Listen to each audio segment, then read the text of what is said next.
right, so we're live. Great to have you here, especially if you're watching this later on. I just want to give you a quick kind of intro to what we're doing today, which is number one, I want to show off some kind of new tutorial style I wanted to try out. And to tell you a little bit about it, basically, imagine we were doing the, let's say, return script where you teleport an item back to its original position. We would try and show you kind of like four levels of this. And if you've seen any of those new channels that do this, we're very inspired by that. And we were thinking, how can we show this in such a way that it's easy to pick up if it's your first time, but maybe you can advance it later on, or if you've already advanced, what's the highest level you can take that to? So we're going to try some of that today. Don't know if we'll do the return script or not, but kind of some of the ideas that would go it. And we'll just take your questions and do some of that too. So thank you guys so much for being here. Great. Hey, clickbait me. You can't hear me because my voice is here. Great call out. I'm so silly. Thank you. Thank you. Clickbait Nate. So basically audio's right there and I need this on my head for you to hear me. So to quickly reiterate, basically today we're going to try a new style of tutorial where you can imagine instead of it being just a video on one specific topic, we look at it from kind of like four levels. And if you've seen some of those food shows, yes, we're inspired by those. And so kind of imagining with that return script would be what is the most basic version of return script, which is when object is let go, it returns to a position and we don't even save an origin position. We're just literally going to a position. And so that's like step one, you know, the most basic version. Then step two is we save an origin position. Maybe we save an origin rotation. And then step three is we add a delay. And step four is we create variables that allow you to manipulate this later on. So with all of that said, we'll see if we do return script. If that's something you're interested in, definitely comment. But if there's another script you're interested in seeing, I know a lot of people have been asking about rotation. And then the end goal of this video is we're going to take it, edit it, and create some more tutorials that'll be coming to the channel live later. So if you don't get a chance to watch the whole thing, that's totally fine. You should be seeing these tutorials on the channel at some point. So very exciting. And hey, thank you, Money Baby. Love you too, bro. And yeah, great to have you guys all here. Wow, I can't believe there's already 9 of you guys here. That's so awesome. Cool. So we'll go ahead and get started. I'm here in my personal space, which is pretty cool. Oh, I'm doing the spinny thing. I got to remember, no spinning today. I'm wired into a computer. We didn't lose anything, did we? Nope. I think we're all good. Okay. Yeah. So cable management. There we go. I love these plants up here. Definitely awesome. Okay. So first things first, we're going to open our menu and let's head to, I know I really wanted to talk about achievements today. If you guys have specific topics you're interested in, definitely comment that. I think I'm going to just start in an empty world so that way I don't have to worry about if I make a mistake or something. So create a new, and this is June 26th. Okay. Live. And create. Okay, so the first thing I'm noticing as we're getting started here is I was trying to be fancy and put this up in my hat, but definitely did not work. There we go. Just got to avoid it with my hand now. Okie doke. So let's see what you guys got. I want to figure out punching physics and weapon knockback. Me too. That's a really good one. Punching physics and knockback. So when you say knockback, you're talking about like knocking a player back, correct? Not necessarily knocking a creature. And to kind of get us started with some of this physics type stuff, let's go ahead and just take kind of some meandering around. So under the assets, we should have, where would they have put that? I don't know how to find this. So silly. I guess there's a search button and we can search for punching bag. Okay, so I'll just search bag. And so, yeah, if you didn't know this, when you search, it's only searching through the relevant one you're in, which is so painful. But anyway, there's the punching bag. Sweet. Okay, so I got the punching bag asset out. Sweet. And let's see what he says. Either player or creature. Very nice. Hey, Dragons, welcome. Okay, so we have this punching bag here. I'm just going to try it out. So when you bring something into your world, I encourage you to stop the world, clear, reset, and play again. And now we'll go and try this out. You earned a new reward for your home. What? Okay. Boom. Okay. like being careful because I'm worried there's something in front of me, like you guys. Okay, this is pretty neat. Wow. I love the stretchy string up here. So this was designed by Martin Schubert. He created a document explaining how he's done this. And the feedback, the haptic feedback on my hands is insane. Oh, that is nice. And you can see this is just a pill made out of just a few shapes. Not bad at all. Everything is soft cubes though. I know Oculus is making a complaint about this. If you look up here, these are all soft cubes, which means, oh wow, look at that. You can even grab it and kind of like pull it. That's neat. But yeah, so these are relatively expensive. You can get, if you replace these with regular cubes, you get twice as many objects out of them. Okay, so I'm going to try pulling this bag. Yeah. Okay, nope, that's not going to happen. I'm going to put my hand in. That's pretty neat. Cool. So,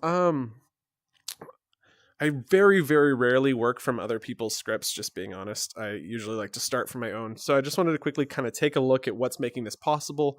So I think the first thing you'll note is that it is locally scripted. So this is what gives it that kind of like really good feeling, especially with all the visual effects and sound effects, the rope, and oh my goodness, though. Okay, when colliding with player with info. When colliding with player with info, is that a new code block? Oh, it is. Wow. So that's a new one. So this must be the same collision event with object. So this is when the object collides with a player. It's the same as when colliding with player. These two events will both fire at the same time. But this one will provide you the point at collision, the normal, which refers to which surface it was on, and the relative velocity. So very nice. So that gives us a lot of information to work with when it comes to now taking that information. Now, what's interesting is he still has to calculate the left hand and right hand position. And this is hysterical. This must be an older script and they've just revamped it because you can now just do this where you drop an else here and place that there. And so basically you're only doing the calculation one time rather than two by using the else. Okay, if magnitude of relative velocity is less than 2, and again, another if else area here. And so this is just playing haptics on which hand, depending on which hand it is. And then it's also only playing haptics if the velocity is greater than 2. So if you're just lightly tapping it, you're not going to get any haptic feedback. Okay, if is ready and magnitude of velocity is greater than 2. Basically, what I think you're going to end up seeing here, and what I really wanted to get to was this point here, where you'll see that it is being rotated on a per frame basis. It's being scaled. So that must be the, the hit FX. That's interesting. I'm not sure if that, I'm very curious about that. And the motion of the bag is also likely being calculated, but I'm very curious to see how it's move rope. Okay, so this is a classic stretchy string. There's a video on this if you're interested in stretchy string. It's pretty solid and it'll teach you how to do basically what you're seeing here is it's moving, rotating, and scaling a singular object, which is this string object, so that it looks like it's kind of swaying around. And it's relatively simple. I would encourage, based off of some talks I've had with or watched by Waffle, that you break this into 3 or more separate scripts where like one script is the string, because when you're looking at this giant conglomerate script, 43% isn't a ton, but by having this in separate pieces, it becomes a lot easier to read and understand what's going on. Oh, okay, so now we've got the pushing the bag by velocity of bag. So it's slowing it down. So here you can see the velocity is being slowed down. And pushing bag by 0, y velocity of bag. Okay, so this is again slowing it down. And so when we have physical hands, now that we do, you can now physically interact with physics objects. I'll show that in just a second. If magnitude position of bag, chain link, spring spin towards, got it. So they're using the spring spin and spring push back to its original, although it's not using spring push bag by position of start reference. So they could have used spring push, but instead they're using just a regular push and then calculating the distance between the start reference and the position, which maybe that just works better. I don't know why Martin chose to do it that way, but that is one option. So basically, to kind of I know this is really high level here, but basically the bag start position is here, right? So whenever we push it, apparently I can push it in build mode. That's crazy. The bag then is trying to get back to its original position. It's overshooting it a little bit, which causes it to wobble back and forth. I think we can recreate this. And then applying it to a player actually might be the easiest thing to do. So we might start with applying it to a player. Let's see. Send update. Move back to send update. Okay. So, Nate, you've gotten yourself into some trouble, if I'm being honest. All right, let's see what else you guys have to say first. Either players or creatures. I had one of those in my world and made a teleport gun, but the teleport gun actually just throws me forward super fast. So I made it fly around the world when I teleported and hit it. Sorry, I didn't completely follow that. Brain's still catching up. Just throws me fast, super fast, so I made it fly around the world when I teleported and hit it. Adding player point scores to target games. That's an interesting idea. I think that's the ring that shows when you punch. Yes, it is the ring. The reason I was freaking out is because I've tried scaling it in the past and it doesn't scale. That's why I was like, it's not scalable, but okay. And getting PvP games to queuing quickly also helps. Not working. Unfortunately, I don't think we're going to be looking at the PvP templates that they've been making. They do break just because there's so many updates coming out.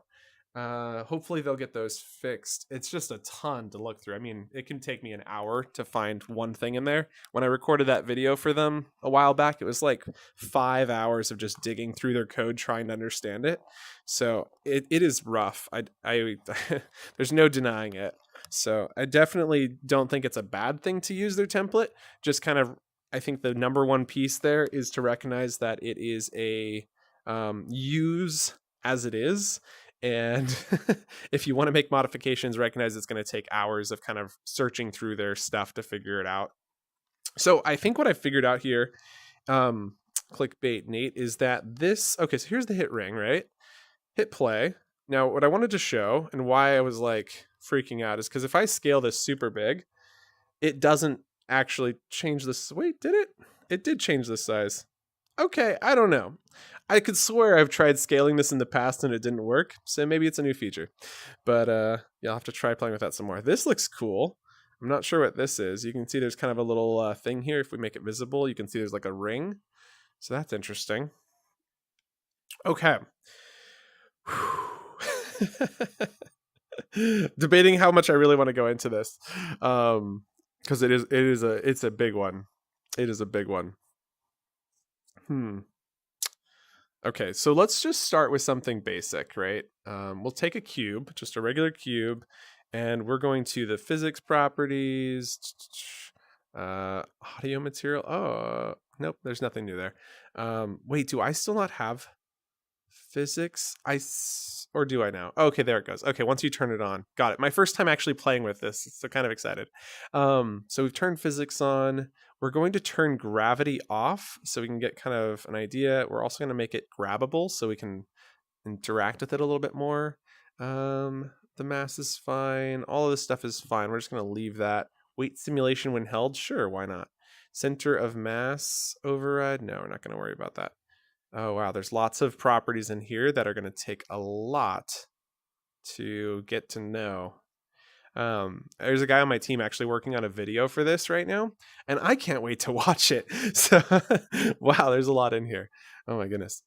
Okay. So we've got this ball that theoretically is interactive. And now if I come in here and grab it, that didn't work. Let's see. World needs to be started. That would help. Try again. Okay, grab that. Oh, okay. There we go. So you can see these things become like I just punched it, right? So I'm going to grab this, let go, and try to punch it. And so that's just the default behavior, right? So what you're seeing, sorry, I kind of want to like maybe start from the top here, but like that's the default behavior, which is pretty cool. So stop, and let's see. Punching bag flew around to the level of the circle, and I ran into it with a teleport gun. The punching bag flew around the level, and oh, that's really interesting. That is really interesting. Yeah, I'm not sure what was happening there. Okay.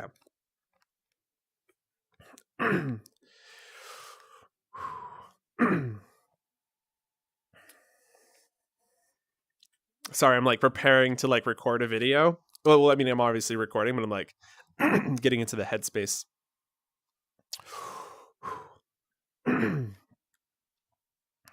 Horizon now has this crazy physics engine which allows me to punch. Oh, gotta start the world. Okay, take two.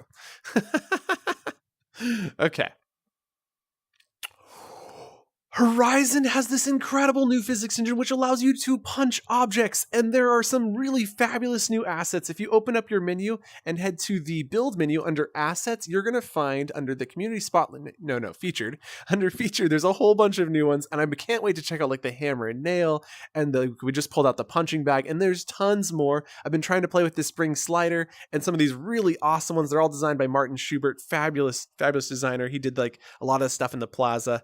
And so today we're going to take a quick look at how you can use the physics interactions to make something similar. It's not identical, because if you want the same thing, just pull it out. But we have these cubes here, and if I form a fist with my hand and punch it, there it goes. And so what we want to do is take that object, and instead of it flying off forever, have it return back. And so it kind of creates this motion, right? So we see it kind of wobble back and forth. And I think it's going to be relatively easy to set up, especially if you've done some scripting. If you haven't done any scripting, I encourage you to check out the video by Hyperjewel Scripting 101. It is a great intro to scripting. And let's go ahead and get started.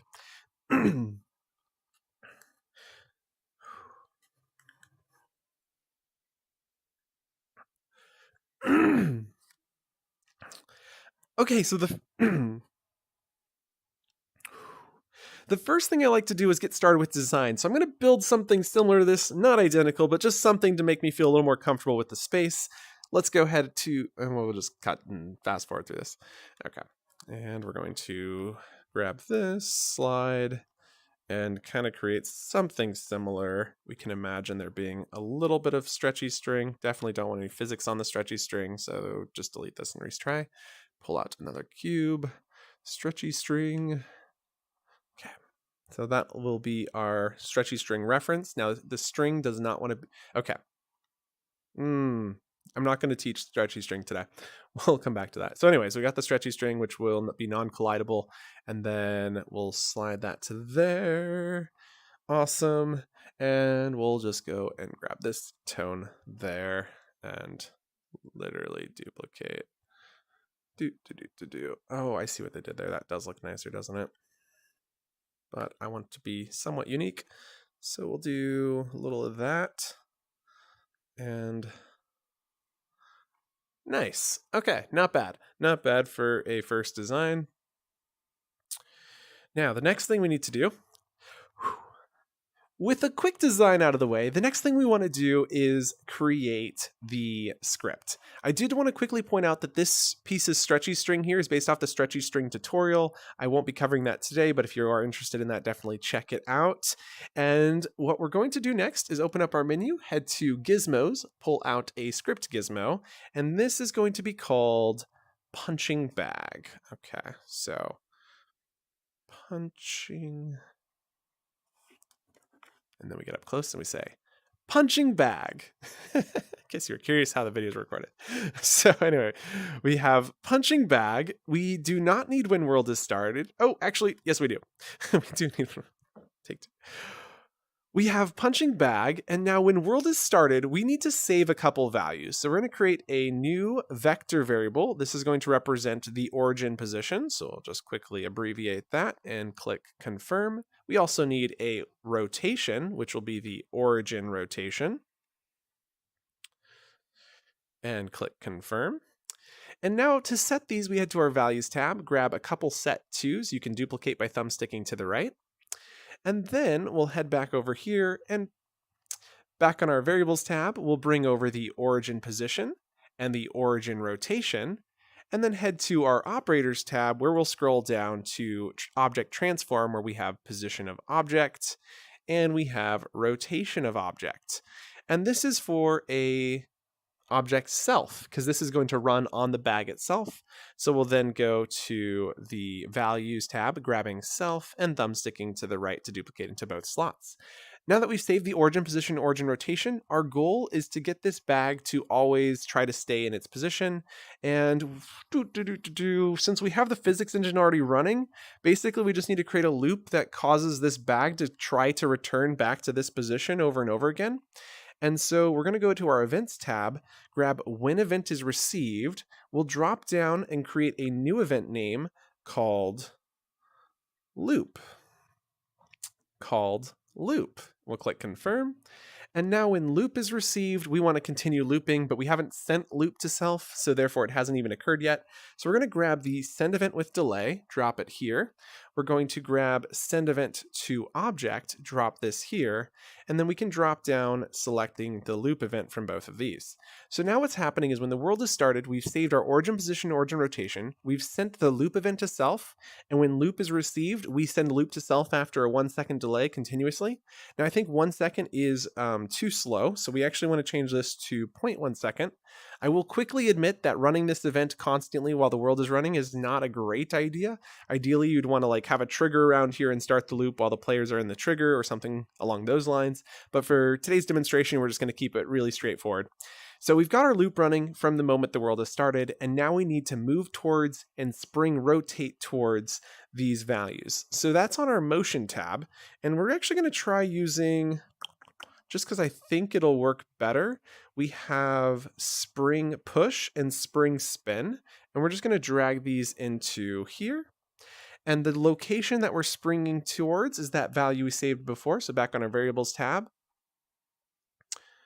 We'll grab the origin position, dropping it into this vector slot here, and the origin rotation and dropping it into here.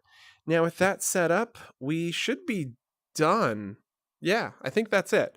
We'll go ahead and give it a try. So we're going to go to our scripts tab, hit stop, clear, and play. And now we'll go into the world and see, oh, that was a mistake. I forgot a lot of steps there. Wait a second. Sorry. Okay, so step one that I forgot was to attach the script over here. So we'll even name this cube.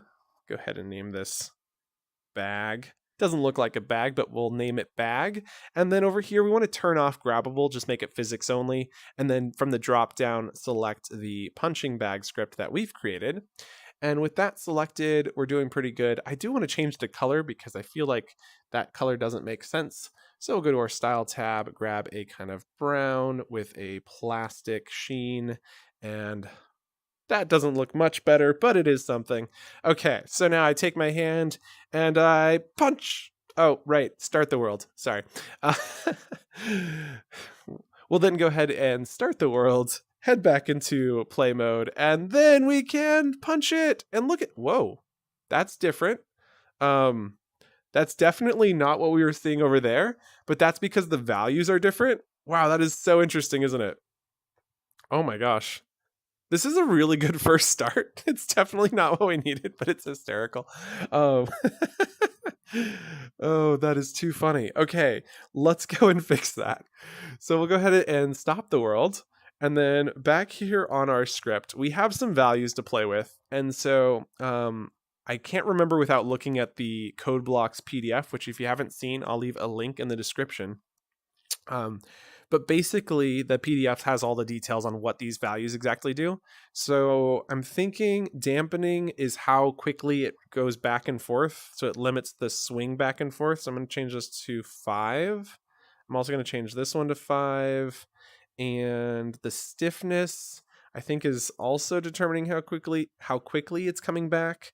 So this basically determines how much is it going to swing back and forth, and this determines how quickly is it going to return to that original position. And because this is meant to be run on a per frame basis and we're running it on a 0.1 second basis, it probably isn't running as much as it's supposed to. So I'll hit play. I'm noticing that it didn't return to its position, so I'm just going to select and deselect and then head back in. And we're going to give that a punch. Not exactly what I was expecting to have happened. That's definitely different. I'm not sure if I just didn't get it right. Like, how crazy can this get? Pretty crazy. Pretty crazy. Oh my gosh. Okay, let's see. Maybe I got stiffness wrong. I am kind of just guessing and checking at this point. We'll we'll do that.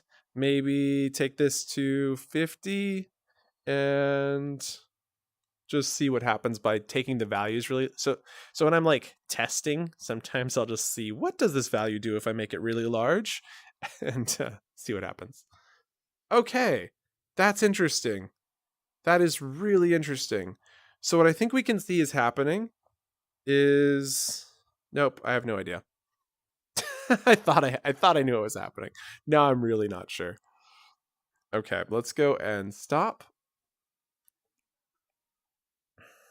Going to hit undo. And yeah, take those back to 10. Maybe this is just way too high.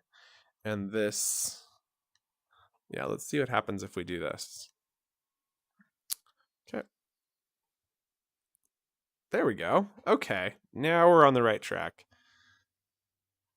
Still not perfect, but not nearly as bad. Also, the stretchy string hasn't been like set up, but theoretically you would just follow that tutorial and you'd give it a reference position on top of this. I want to grab it. I want to grab it. Please let me grab it.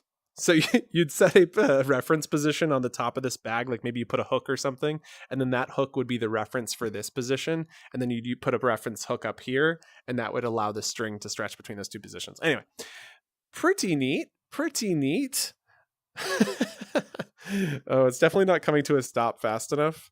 I kind of want to just find some magical values that work, but that's unfortunately not how the real world works. So I could go look at their script over there, just kind of debating how I'm going to solve this. Or maybe recognize that this is why they used a different one rather than the spring push code block. Like, that seemed pretty close. Like, that seems really close. Except for that. That's where things start going bonkers. Like, what happened?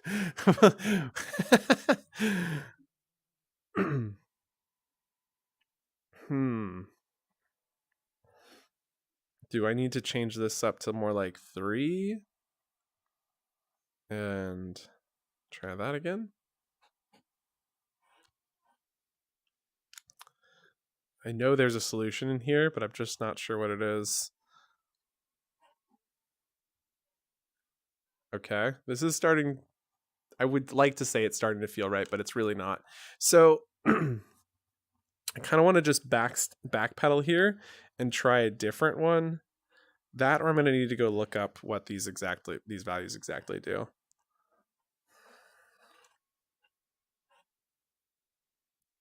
Because that seems to be doing the exact opposite of what I expected it to do.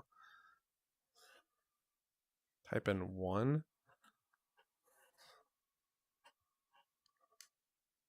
No.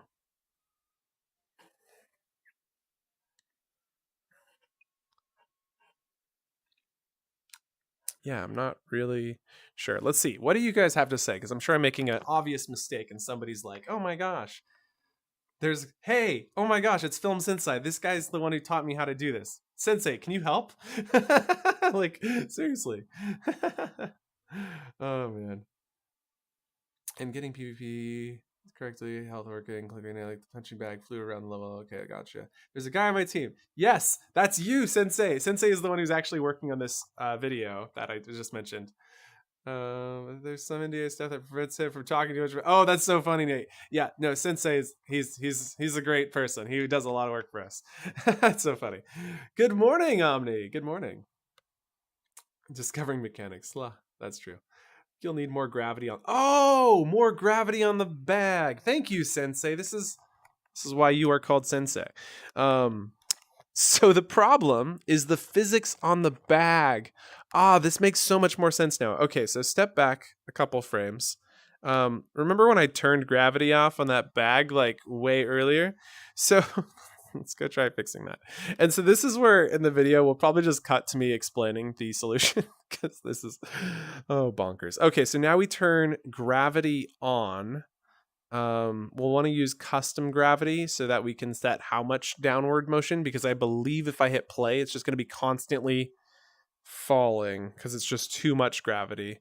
So if we set this to like 3, we should see, oh, still not enough upward force to get it to like come back up. And this is great. Thank you, Sensei. I feel like we're finally making progress. Okay, so then we'll come back over here with our motion and slide this up to like, what, 50? Is that enough to get it to go up? Stop the world. Hit play. No, that is not enough. Is this enough if I hit 5? Whoa. That's not right. Nope, still not good. 100. Why not? 1,000? Not my intention, but if it works. Oh, okay. That seems like it's close to working. I don't like that it's shaking.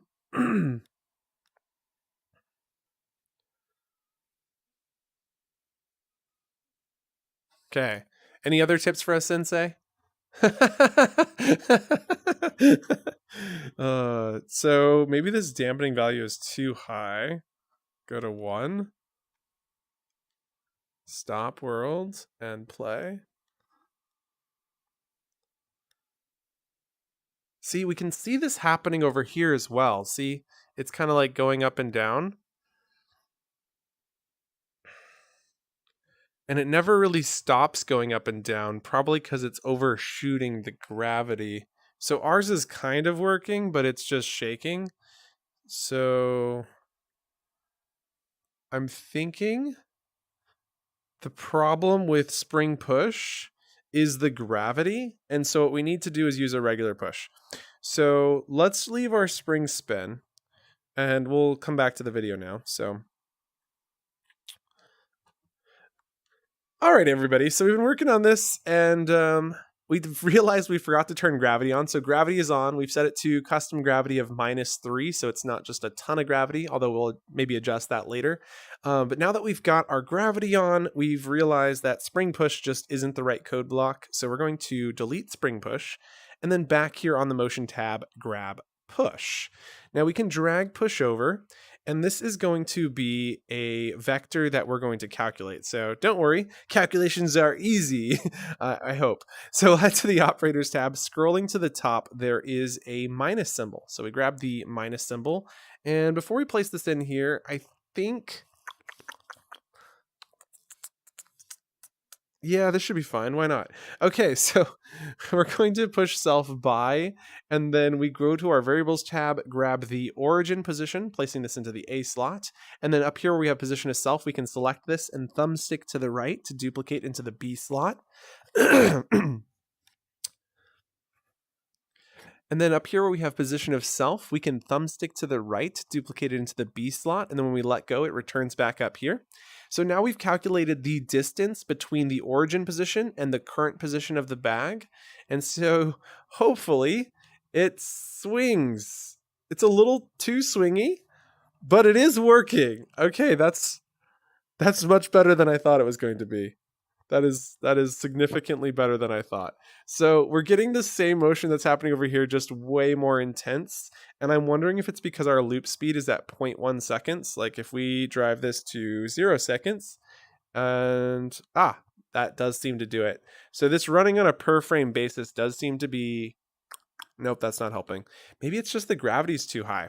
So we'll go over here to our gravity and try changing it down to -1.81. So we'll cut it in half and hit play.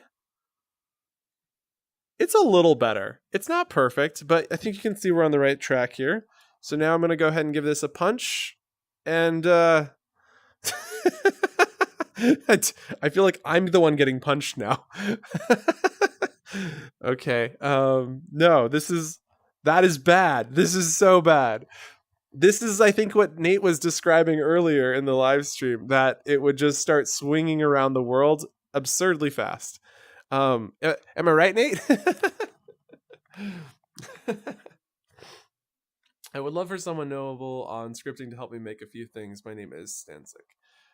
this is a great place to ask for that help. Yeah, let's hopefully see if someone will reach out to you. Awesome. Great. Thanks for asking.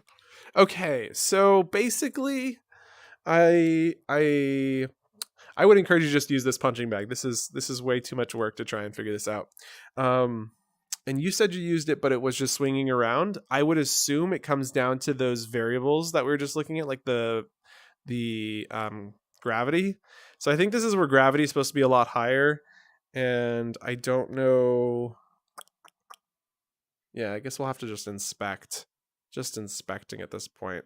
Minus 9.81.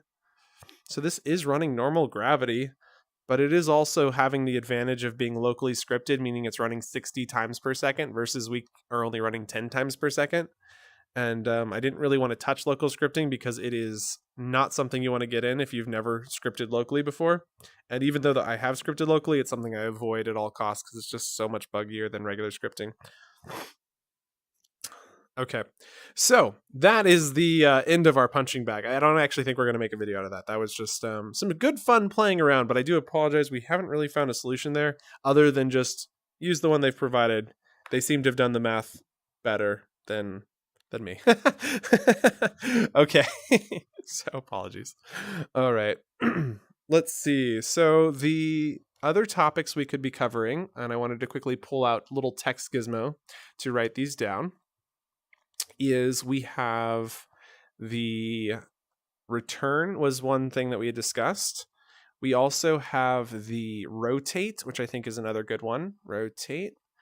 And we also have achievements, which I think would be really valuable. Achievements. Okay. And I spelled that wrong. Boop. I hope that's the correct spelling. But anyway, there we go. Return, rotate, and achievements. So, any suggestions from the audience? Hey, welcome from the UK. Great to have you here. Welcome to, excuse me. Yes, just like that, Nate says. Yeah, I'm so sorry, Nate. I literally have no clue. I'm really sorry. Is there a script to make objects stick together? No, there is not. I mean, this goes back to that local scripting thing. Excuse me. I'd like mute myself, but I don't think it would work. Oh my gosh.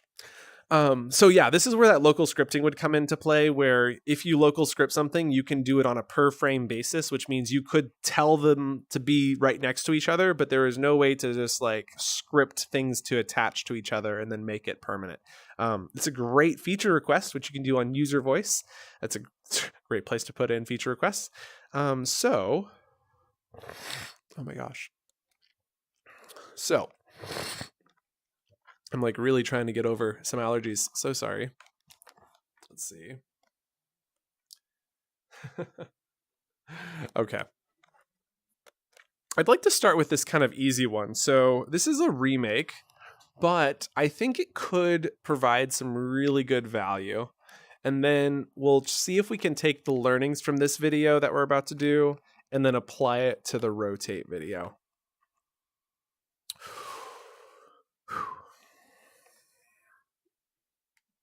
We'll just put this under the world for now.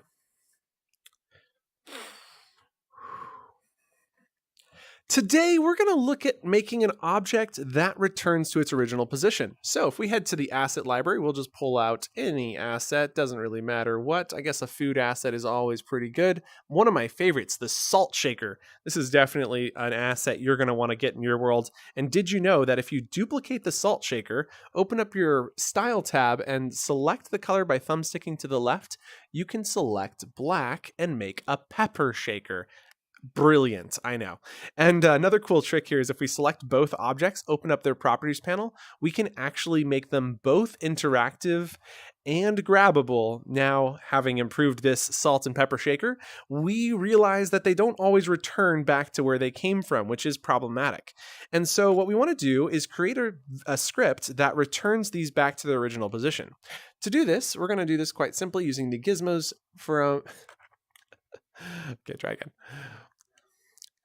From our build menu on the gizmos tab, we're going to pull out a script gizmo and we will go and call.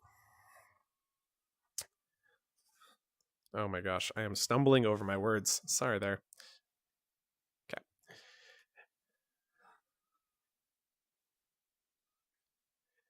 And we're going to call this one return. Now our return script, I don't really like this position. Let's try again. Try again. Okay, that's better.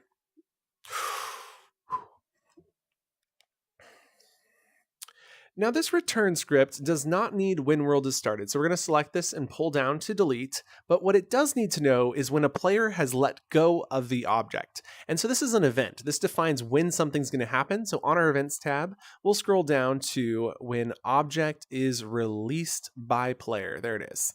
We'll drag this over to the left, and now when a player releases the object, we want it to return back to where it started. So on our motion tab, we'll go to motion, grab the move to, dragging this over to here. Now we say move self to this position. Now this isn't the position that it started in. You can find its origin position by opening up the properties panel. And here under the properties, we'll head to the attributes tab. You can see the position is 0.34, 1.22, 3.76. I don't think I'm going to remember that. So I'm actually just going to grab this, drag it up into here and start typing. 0.34. 1.22 and 3.76. Now I don't advise doing it this way, but now that we have, we can on our salt shaker properties panel, drop down and select the return script. We can head into play mode by pressing forward on our thumbstick, and if we let go, we'll spawn in at that circle. And now we can grab our salt shaker, and when we let go, look at that, it returns. Pretty fantastic salt shaker, if I do say so. Go, go, go, go, go, go, go. Wait, don't drink salt. That's a bad idea. Okay, so this is really cool. Now let's go and apply it to our pepper shaker. So we're going to go drop down, select the return script, just like we did before. Coming in here, I grab both of them. Pepper shaker returns, salt shaker returns, and they're on top of each other? No! What have we done wrong? Well, actually, we haven't done anything wrong. We just need to do one additional step. So now what I'd like to do is instead of using this value here, we head to our variables tab. And what a variable does is it allows you to define something that's changing or that's different between objects running the same script. And so if we click new variable, we'll drop down and select a vector. This vector will be called origin position, which I've abbreviated to orgpos. Let's not cut that. That's terrible. We'll go ahead and what the heck? We'll have origin position, which we will click confirm. Now with origin position created, we just drag this over and place it right here where we had this vector. Now what we need to do next is stop the world. This is what I'd recommend doing. So we're going to go click stop, click clear. Now our salt and pepper shakers have returned to their original position. So we'll open up the properties panel for both of them. We can press forward and hold to get it to move back towards us. And here you'll see there's a place where we can enter the origin position. So we'll head to the attributes tab. And over here we can see these values. So we'll type this in. 0.34, 1.22, 3.76. All right, so our salt shaker is set up. We'll head over to our pepper shaker, and we also need to go to the attributes tab where we can see it's got a slightly different value. So 0.48, 1.22, 3.76. Very nice. We'll head back into play mode, grab these, and hit play world. Stop, and play. Okay. We head back into play mode, and we can grab these salt and pepper shakers. Ah, they return, so we can, salt dust our food. Go, go, go, go, go, go, go. Ah, that's so bad. Don't do that. Anyway, you can see that is a fabulous return script, and now your items will not get lost after users are done interacting with them. So great work. Now, this seemed like a lot of work for each one. And there is a way to make this easier. So we're going to take this a step further. To do that, we're going to head into our script. And over here, you'll remember that we had an event. So back here on our events tab, we had an event called When World is Started. Now this event fires when the world is an instant, when the world begins for the first time. So if we drag this over, we've got two events now. One is when the person has let go of the object. One is when the world has started. Now we know when the world has started that our salt and pepper shakers are in their origin position. So what if we could set that value from our script? Well, we can. And to do that, we go to our values tab where we'll grab the set to, drag and drop that over under when world has started. And what are we setting? Well, we're going to set the origin position. Now you can drag this over from the variables tab, but we're going to grab this here and thumbstick to the right and to the left side, which is the variable that we're changing. So we're setting the origin position to what value? Well, this value could be a simple vector input from over here, where you could just drag and drop one of these 0, 0, 0s that we were filling out earlier, but that's actually not what we're going to do. So we're going to delete that one. And over on our operators tab, we can scroll down and you're going to find position of object. Brilliant! Now we can grab this position of object, dropping it into the right side here. And what is the object? Well, remember that is self, since this is running on the salt or pepper shaker. We can then thumbstick to the right to duplicate that variable in. And now when the world is started, we have saved that origin position rather than having to type it in a million times. And when the object is released by the player, it will move back to that position. To demonstrate this, we'll go ahead and stop the world. We will then hit play. And to really take this a step further, I just think we need all of the different condiment containers. So we'll duplicate a few of those and select mustard, because apparently that's a thing. We'll make salt, pepper shaker white and black, and then we'll make a ketchup container, a relish container, and some mayo. Yeah, that's definitely the size and proportions of these things. So we'll scale those up a little bit. There we go. Feeling really good about all of our containers here. And now all we have to do is grab them, let go, and they return. Look at that. All of them return to their original positions, no crazy typing required. Very nice. And what you also noticed here is that when we duplicated these, they retained their script. So they kept those scripts on there, which is super nice. Now, there is one problem. You didn't notice this, but these are upside down and all the condiments are leaking out. That is a terrible flaw, and we definitely don't want to let the salt drip out. Like, no bad luck here, please. So let's get the origin rotation saved as well. And so what we're going to do for that is head to our variables tab and create another variable. And just like before, we're going to select... Okay, try again.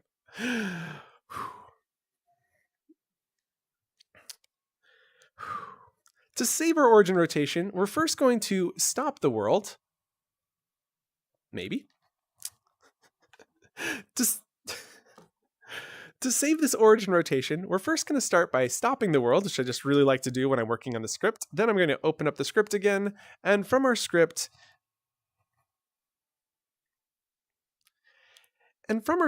we're going to head to the variables tab, where we'll create a new variable, drop down, and instead of selecting vector, this time we select a rotation value. We'll go ahead and name this one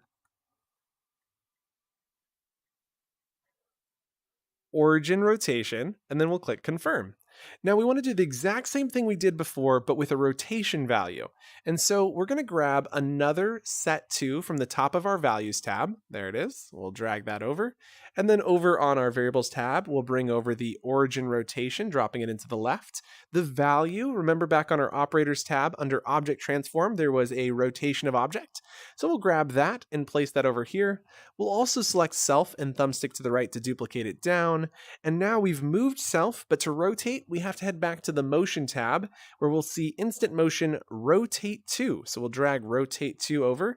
And now we're rotating self not to this value, so we can select it and delete it, and then bring down this one and duplicate by thumbsticking to the right. As a reminder, you can always grab these from the variables tab. Whenever you want one, you can just bring it over like that as well. Fantastic. So now it'll return to its origin rotation. Let's go and hit play on the world, head into play mode, grab our salt and pepper shakers. Hey, look at that. I'm turning these upside down. Oh, but they're not upside down anymore. Fantastic. So that is the second level of this script. We're going to come back to that. What do you guys think? That's pretty good, right? Oh my gosh. Dun, dun, dun. Afternoon, yes. Dun, dun, dun, dun, dun. Also, make sure to click in each coordinate to make sure it doesn't need to be negative. Ah, that is so true. Yeah. Yes. Very true, Omni. Okay.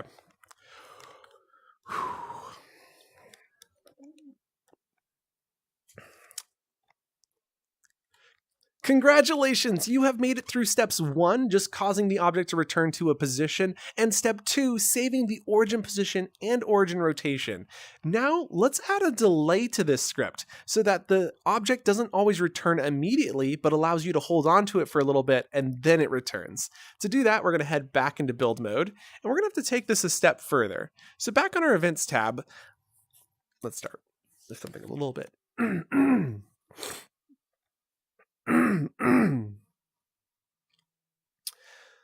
The first sorry. Oh my gosh. I drank this water earlier and it is not water. Oh. You'd think it would help, but it doesn't. Okay.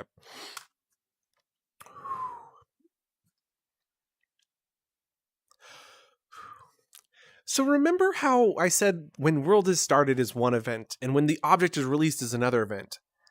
To make something have a delay, you'd kind of intuitively think, let's just add a delay to it, right? But unfortunately, that's not how it works.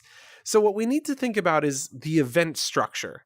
So when the object is released, we can cause something to happen, but if we want it to happen after a delay, then we need a different event to go off. And so this is where we're going to go to our events tab here on the far left, select when event is received from the top, bring that over.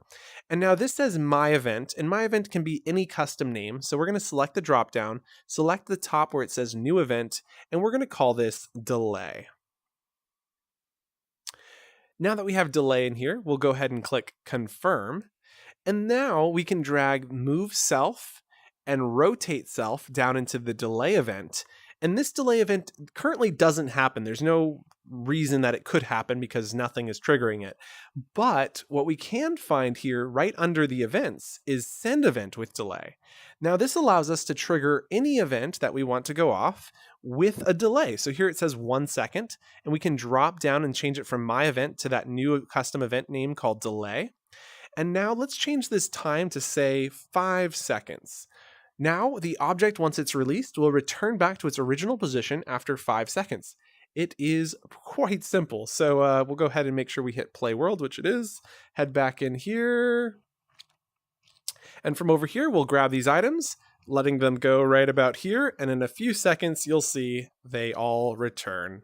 Da-da, da-da, da-da. Yes. Just like that, we have created a delayed return script. The problem with this script, though, is if I grab it again, so if I grab this object again, it's still going to try to return. It might pull out of my hand. Let's see. Yeah, so you saw that kind of weird flickery thing. Obviously, we don't want that to happen. So how do we fix that? Well, if we head back into build mode and we look at our script and we think about this very hard, we'll remember that when the object is released, it's sending delay event every time the object is released. So if somebody grabs it again, we don't need to worry about this delay happening. And so if we head to our events tab, scroll down to when object is grabbed by player. We're going to grab when object is grabbed by player, bring this up, and I like to put this in chronological so you think when world is started, when object is released by player. Oh my gosh, sorry. But the thing, try again. We'll go ahead and grab when object is grabbed by player. And I like to think about this in chronological order, just helps my brain a little bit. So when world is started, then the player has grabbed the object, then they've released the object, then the delay event goes off.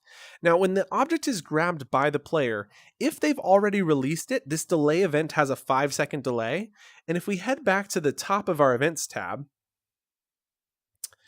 at the top of our events tab, you'll see there is send event with delay. Wait, cancel sending with delay? This is perfect. It's exactly what we needed. So if we drag this over into when object is grabbed by player, we can now cancel not my event, but the delay event we had previously sent, which will prevent it from trying to execute the events that are happening in delay. So now if we head back into play mode and grab these objects, and then I choose 2 at random to just hold on to, you'll see that they don't get teleported back like the others do. And Voila. But now they will after 5 seconds since we've let them go again. So 5, 4, 3, 2, 1. Ta-da!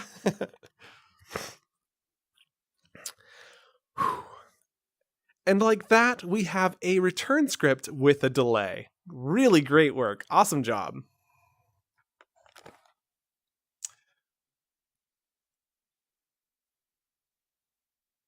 What we making? Thanks for joining us, Carl. Oh, no, you're good. This is going to be, you can actually rewind. You should be able to rewind if you want to like pick up at any time. And we're going to be taking this video and editing it into a like proper tutorial, which you'll see on the main channel. So look forward to that.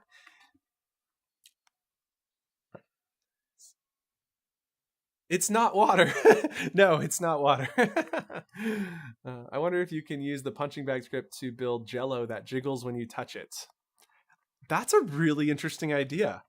Oh, that is a really interesting idea. I really want to show you something now, but oh, that is such a good idea. I wonder if you can. Okay, wait. And Capricorn Rising, thank you so very much. Thank you. Really, seriously appreciate it. All right, so we have taken this script really far, but we're not done just yet. Sorry, I'm gonna have to redo that one. Just like stretch, wiggle. I'm not Jello. Okay. We have taken this return script really far. We've got a delay, we've got all this stuff happening, but I want to show you the, I don't know how to say this. So my name's Lakes, so we say, what would Lakes do? And so I'm going to just take it a little further. So what we've defined here are two really great events, one that instantly returns and one that delay returns. And if you know that's the only thing you want for your world and you're building this by hand, then this is perfect. Don't feel like you need to take this a step further, but what I do is I try to make things for everybody, something that works for multiple users, and I really want to add a lot more variables that allow it to be customized. And so on our variables tab, I'm going to start by creating a new variable. This is going to be called delay. And this is going to refer to how much time does it take to return. We'll set the default to 5. And so this number value in here defines what is the default amount of time that it's going to take to return. And we can drag this and place it into this 5-second slot.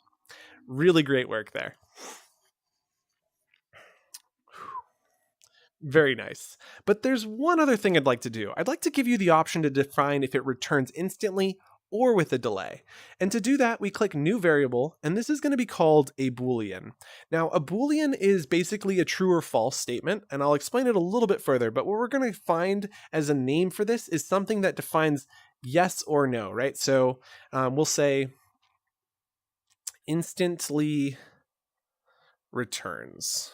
Okay, so we've got instantly returns, and then we hit enter, and then we click confirm. And now instantly return is currently set to false, which means it would not instantly return. And so if we go to our events tab, at the very top of our events, there is an if control code block.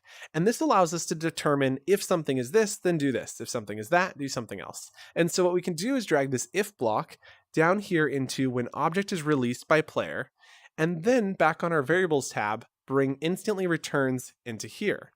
Now, when it instantly returns, what we want to do is cause this delay event to happen instantly. And so that can be done by going to the events tab and saying send event to object. So if we drag that into the if and drop down and select the delay event, we've now said if it's an instant return, then instantly send delay back and it will immediately return. That's awesome, but this other delay event needs to only happen if it's not instantly returned. So we grab the else code block, dropping it right here below. You'll note that the white bar is below here, which causes it to connect. So you can see the bar is now connected versus if I put it here, we get this error. There we go. So now that that's connected, we can drag this and indent it into the else. So you'll see the white bar there gets indented. It's a little hard to do, but there we go. And now we have created an option for our objects to have delay or instant return. And we can demonstrate that by closing this script, opening up the properties panel for this one, selecting instant on our salt and pepper shakers. And so now that they are both been set to true, we can, or on in that case, we can select them and they instantly return versus these still have the delayed return, and yet they're running the exact same script. That is so cool.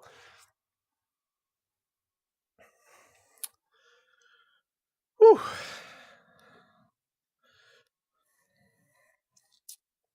Well, I think that's it. You guys have learned a fabulous trick using this return script. Thank you guys so much for watching. If you have any questions, don't forget to leave them in the comments. Don't forget to like and subscribe, and we will see you in Horizon. Bye! Whew, there we go. Fantastic, you guys. That is the return script. So if you're just joining us, we are doing a bunch of tutorials today. We're recording them live, and then we're going to edit them later. So just feel free to ask any questions you have. Can you explain how they have the pistol in the arena clash follow on the player's waist? And simple way to place the player's objects, menu, body, health, etc.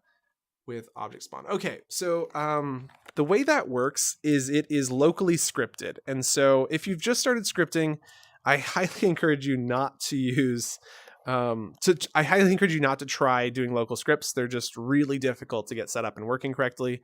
And so I'm debating if I want to even like demonstrate this, but because I know I can do it really quick, I will just quickly show you this. And when you see it, I think you'll see it's pretty difficult. So script execution mode, from the settings bar, we're going to select local, click save. Then when the world is started, we need to we will need to do some stuff. Okay. So then we do when player enters world. So the first thing we need to know is when the player enters the world. And here it is, when player enters the world. And then we need to know who is my player. So my player is usually a variable that you'll create to represent who is the player. So the first player to enter the world is 0, second player is 1, and so on. And so then we say if, and apologies, this is like stark change from that return script, but just really wanted to quickly brute force through here. So if my player is 0, and then we can get the ID of the player from the, oh, there it is, player, and get player index returns their ID. So we get the index of the player. And if that player's index is 0, we then transfer ownership of self to that player, which causes them to be the owner of whatever object this is running on. So we transfer ownership of self to this player that has just entered. And when that happens, it actually causes the when world is started event to go off. And so when world is started happens from the beginning. So let's just call this local waste loop. Okay. And then when world is started, we want to say if the object is not owned by the server. And so we use the not equals symbol, and then we come down here, grab server player, and then we go to the actions tab where you can find owner of object. And so we're checking the owner of self, which returns the player value. Server player references the server. And so when the world is started, it's owned by the server. And then when the player enters the world, then the ownership has been transferred to that player. The when world is started event goes off because it's a local script. And that's when we can start a loop. And so we'll say when event is received, send event to self, send event to self here. And I'd like to create a new event called loop. Okay, so this is our loop event. We can select that for all of these. We've now got a loop event running every frame. This is 60 times per second, and it's running on the player's headset, which means there is no lag between the server.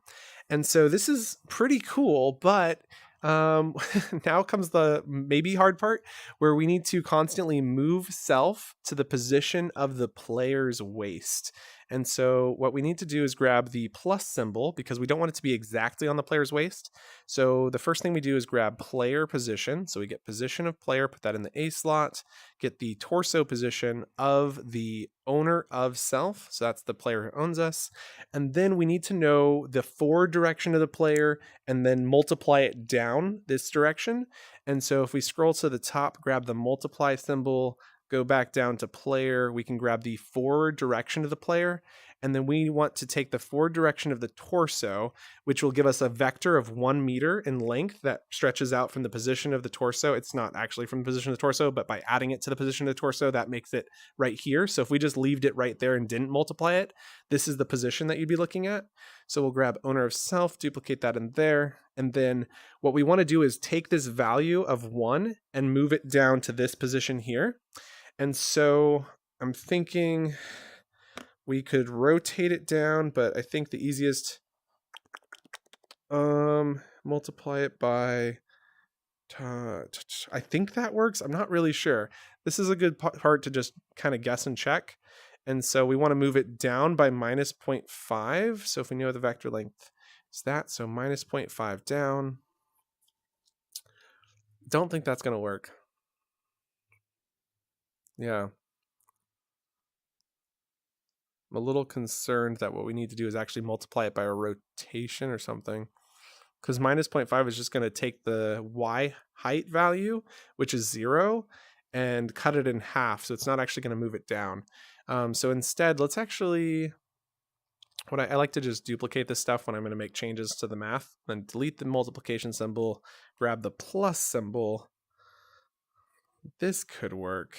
Okay, so now torso direction, and then we'll add the negative 0.5, which takes that position in front of it, moves it down. Now, if we want it to be closer to the, oh, that messed up my math a little bit. What did I do wrong? Okay. I want to delete this. There's the plus symbol. Nope, that was right. Okay, I see what I did wrong. Undo. Okay, grab this, drop that there. And then what I wanted to do here was actually still multiply this, because if you think about, okay, we've moved it down with this minus 0.5. So if it was right in front of our torso, now it's down by half a meter, which is probably too much.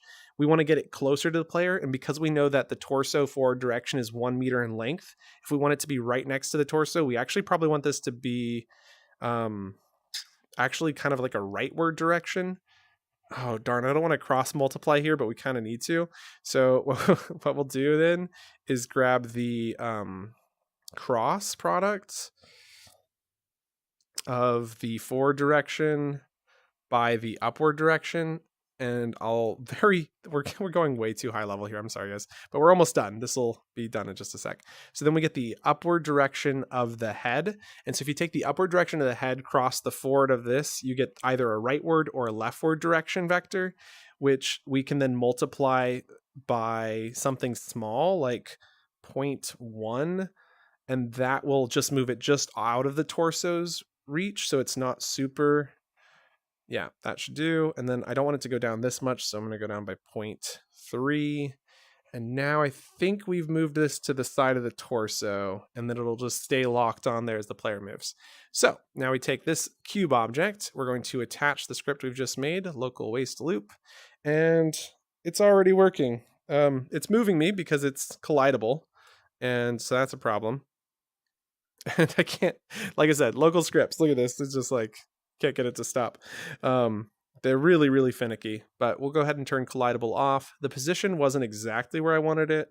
Definitely wanted it to be a little bit further out. It was pretty close on the downward direction. It was just this sideways direction that was off.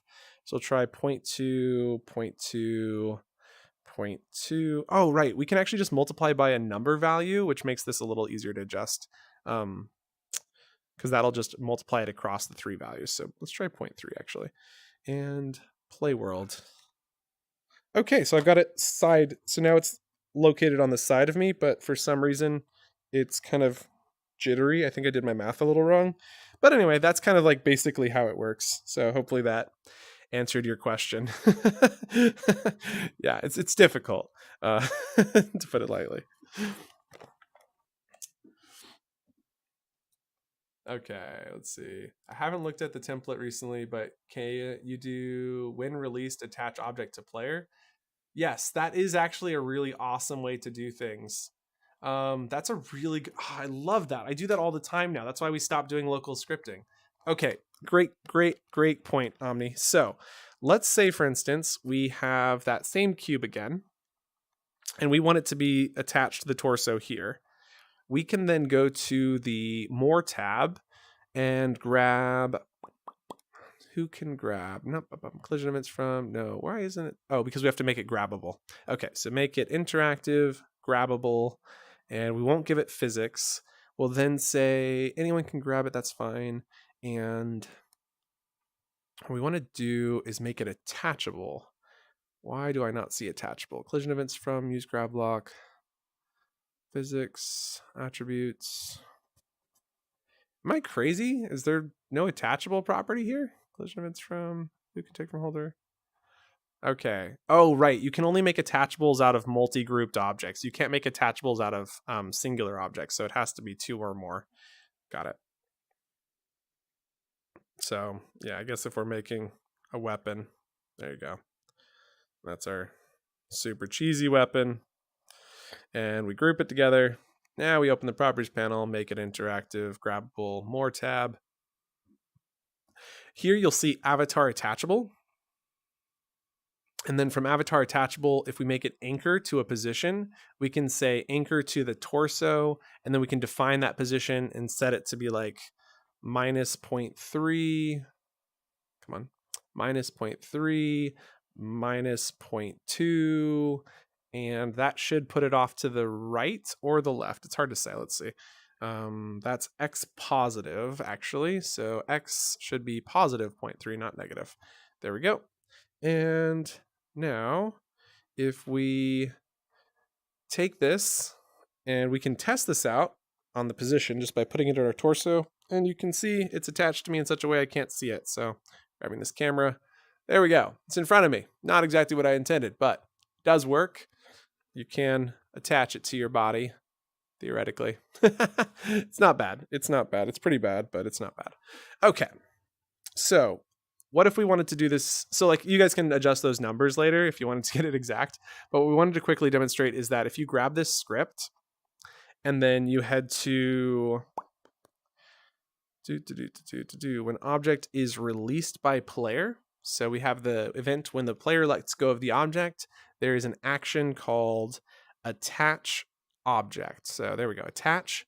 And then the object is self. So then we grab self and we're attaching it to the player who let go, and we're attaching it to their torso, and we're done. That's the whole script. I'm not even going to bother naming it because it's so short and simple and sweet. And thank you, Omni, for pointing this out, because sometimes the obvious easy thing is hard to see. There we go. Oh, right. You have to start the world. So weird that you can grab grabbable objects when the world's not started. That is so weird. Okay, so let's grab this and let go, and it's attached to me. Let go. Look at that. Works every time. I can't get rid of it, even if I wanted to. So, yeah. Cool stuff.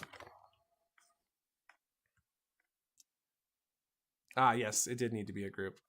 Ah, fantastic. So let's take this a little further. So we've worked on return scripts, which were pretty cool, but I've had a lot of requests in the last week for rotation scripts. So I think it's time we look at rotation. And I wanted to take a moment before we get started to kind of think about what this might look like. So in the return script, we saw there was kind of like a basic progression. And I'm trying to figure out what the sort of like step 1, 2, and 3 of a rotation script would be. And so when we made the return script in the past, it was really crazy. I mean, like, it was really crazy. So I'm trying to think. There is like the option for one-off rotation. There's the option for continuous rotation. There's the option for like world rotation versus local rotation. So one time motion, continuous rotation, global rotation, local rotation. There's just so many properties that I think it made the original video way too complex. And rotations themselves are fourth dimensional, which sounds bonkers, but it's true. It's crazy. And I can quickly demonstrate it because of how crazy it is. So say, for instance, we take, that would be a 90-degree rotation is what we're going to call that. So there's our 90-degree rotation, and there's another 90-degree rotation.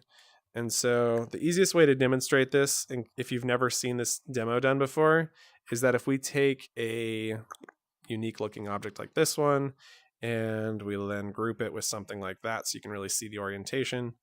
So if we take this object and we start here, and I'm going to then duplicate this and this.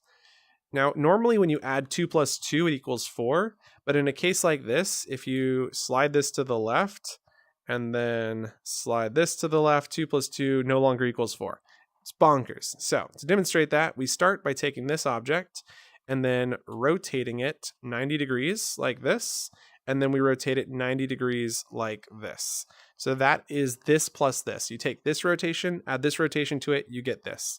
Now, if you reverse the rotation's positions, which is what we did down here, we reversed it, and instead we rotate this 90 degrees like that, and then rotate it 90 degrees like that, this is the resulting value.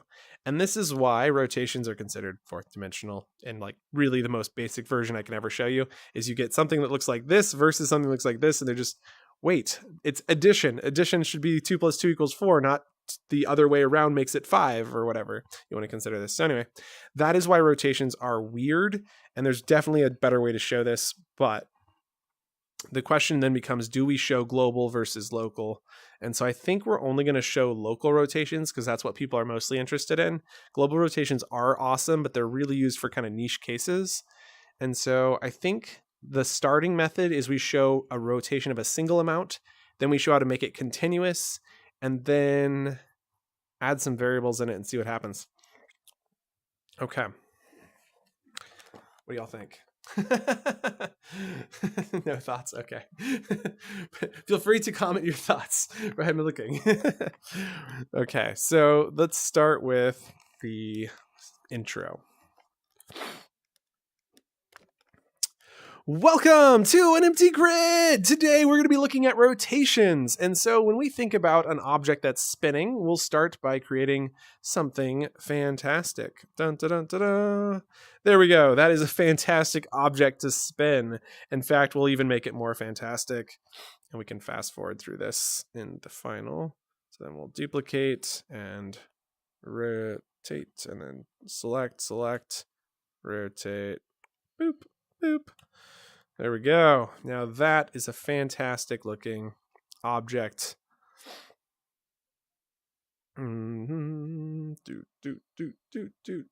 Perfect. Okay. With this fantastic spinning object, we're going to group it all together so we can actually make something that is pretty cool. You'll be able to stand on this. It's going to spin. Looks kind of like a fairground ride. And we have grouped it together. Fantastic. So what we wanted to do is spin like that. So the first thing we need to do is learn how to spin an object. Now there are a few ways. You could always open up your properties panel and then hit animated and hit record and then spin it wildly like this and then hit stop recording. And now that it's stopped recording, we could loop it back and forth, play it on start, change the speed to be, not that, maybe like 0.1 perhaps, and then we get this thing which does sort of work. I don't really like this a lot because of its kind of, you can see it. You can really clearly see it's not perfect. So we'll go ahead and stop that. We'll go ahead and I guess ungroup this object so I don't know how to get rid of the animation otherwise, but I mean, there's probably some ways. But anyway, we've got rid of the animation. It's gone. Let's do this, what I'd consider the better method, which is to script it. And so to script a rotation, we head to our build menu, going to the gizmos tab, and we're pulling out a script gizmo. And then on the script, we need to define when will this start. And we're going to start it on world start. But first, let's give this a name, and we'll call this continuous rotation. All right, so our continuous rotation will start on world to start. And to make it easy, we go to the motion tab and we're going to grab rotate by over time, which allows it to have this continuous spinning motion. So we go rotate by over time. Now it's important to note that you can't rotate by more than 180 degrees at a time. And I don't recommend doing more than 170 if you want it to be continuous. And so we're going to delete this rotation. No, this is fine. And so now let's go ahead into here and okay, so what we want to discover is which axis to rotate on. And if we look at this, you'll see that the Z axis is right here. So we want to rotate around the Z. And then if we look at this, it goes X, Y, Z. So we want to rotate on this axis. We'll type in 170 degrees. The time and duration will be 5 seconds. And now when world is started, we rotate the object that's running the continuous rotation script over 5 seconds. So we'll open up the properties panel, drop down and select continuous rotation and go back to here, and then hit play. Heading into play, we can now jump on it. And like that, we have made a much smoother, if it would continue, script. Problem is it doesn't continue, right? So to make it continuous, we need to create a loop. Creating a loop is a little easier than you might think. So we're going to first start by stopping the world. Then over here on our events tab, we're going to create an event loop, which is done by grabbing when event is received. We'll also want to grab send event to object and place that into the when world is started. We're going to grab rotate to, dragging it into my event. So what have we just done? Well, what we've done is said when the world starts, which is when the world is first begun, or when we hit that play button, we have sent my event to self. Then when my event is received, we perform the rotation. So this just basically delays it by 1 frame because it takes about 1 frame for this event to actually get sent, which is almost unnoticeable. So I wouldn't worry too much about that. But now when my event is received, we've rotated, but we want this event to continue rotating. And to do that, we have send event with delay. So we'll drag that over into here. And now we're sending this event after 1 second. I think we should keep the time as the same, so we'll duplicate this down into here. And now we'll go ahead and hit play. And you'll see this object continuously rotates forever on end. We'll do a couple quick cycles here. I'll check your comments. Woo. Oh, no new comments. Well, thank you guys for hanging out and watching. Hopefully this is helping you guys learn how to do rotations. Love to hear if you guys have any questions about rotations or anything else you'd like to do with it. But this is pretty fabulous. As you can see, we are still rotating. And I'd say I'm getting dizzy, but no, you're getting dizzy. No, I'm getting dizzy. Okay, so this rotation works perfect. As you can see, that is quite simply it. I would encourage you to change the event name to be something like loop. So you could name this LOOP and click confirm, drop down, select loop, drop down, select loop. And the only other ways I would take this like a step further is by going to the variables tab.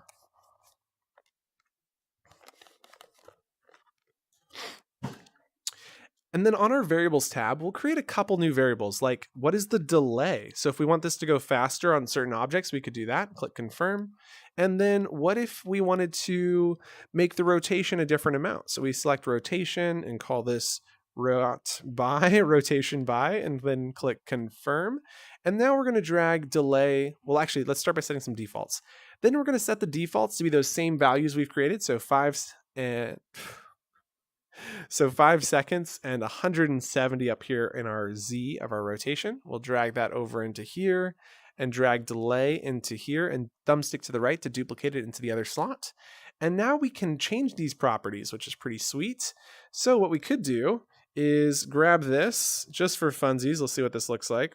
Duplicate this into like what, right here? What do we think of that? I think that's a little crazy, but it kind of looks cool. We'll drag that down into there, slide it into there, and then maybe do another one. I don't know if this is easy to, this is not easy to do. What am I doing? Oh, this isn't working. Anyway, like I'd like it to. Okay. Duplicate. Nope, sorry about that. Slide this apart. Slide this over to here. Then we duplicate and rotate. And then select these and then center it. Oh. Now grab the center and snap.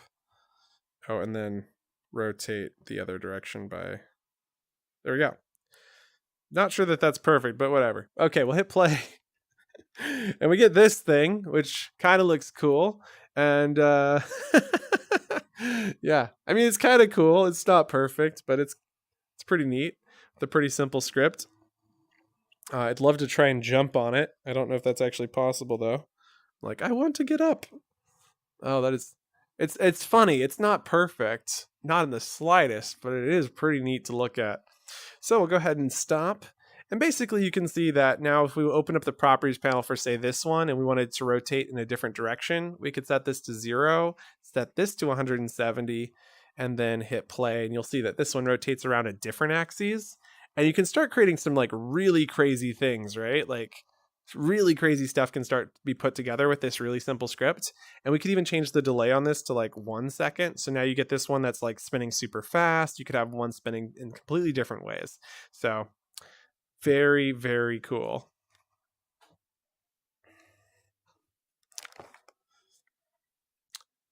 going to refresh this page. I don't think it'll do anything, but I'm just like shocked there hasn't been any comments. And there really hasn't. So you guys feel free to, ask questions, make requests. Happy to help however I can. Maybe you're just entranced because it's that cool. I know this rotation was pretty sweet.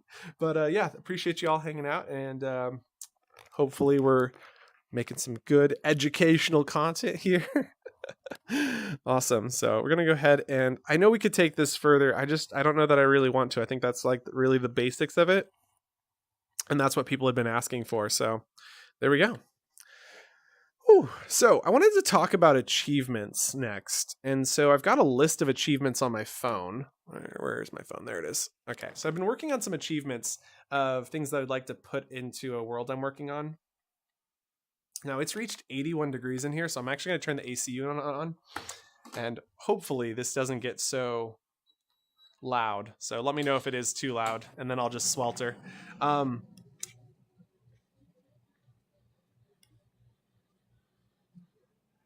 So basically, I've got these ideas for achievements like collecting an item, breaking a certain number of things, meeting a character. Like I've just got a bunch of quest ideas, and I was thinking of trying to organize it into some sort of something that makes sense. Oh, the Jello! Thank you for the reminder. Oh my gosh. This is perfect because literally where I'm thinking of has Jello. So let's go take a look at VDC design room. And I will show you the Jello idea. Oh, that's such a good idea. Thank you, Kragan. So we basically the other day designed a slime, like a classic dungeon crawler slime, which is why I wanted to show you this. Because it's so funny. It is so funny, but it's so cool. And I've been kind of curious to see how we could potentially animate it to make it feel like gelatin, right? It just got me thinking, so.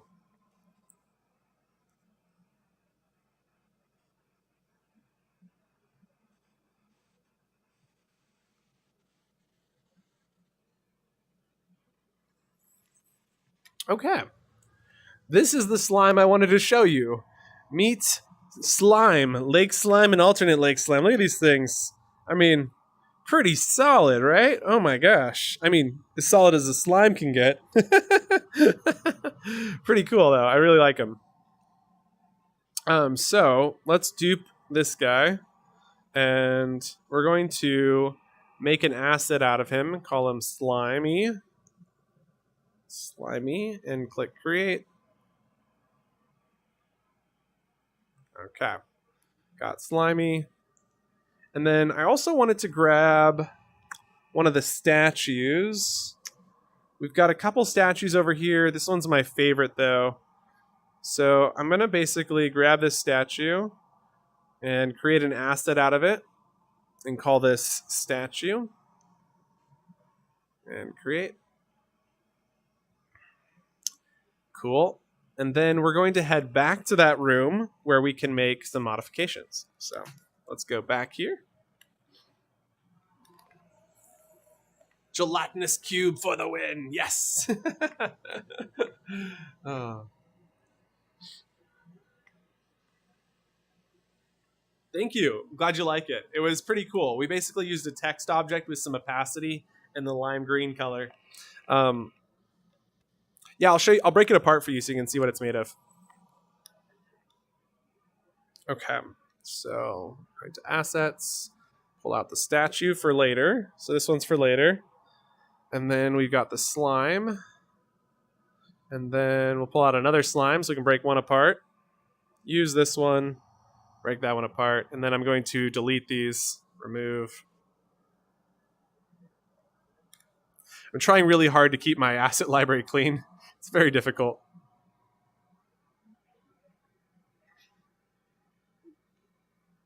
Okay, there we go. So the first thing we're going to look at here is what is the makeup of this statue. So we're going to go and ungroup it. And we're going to slowly take it apart. So you'll see there's this piece here, which is the top layer of the slime. We have this cube, which represents kind of like the internal gelatinous cube, so the solid part of it. And then we have additional layers on the sides, which make up the rest.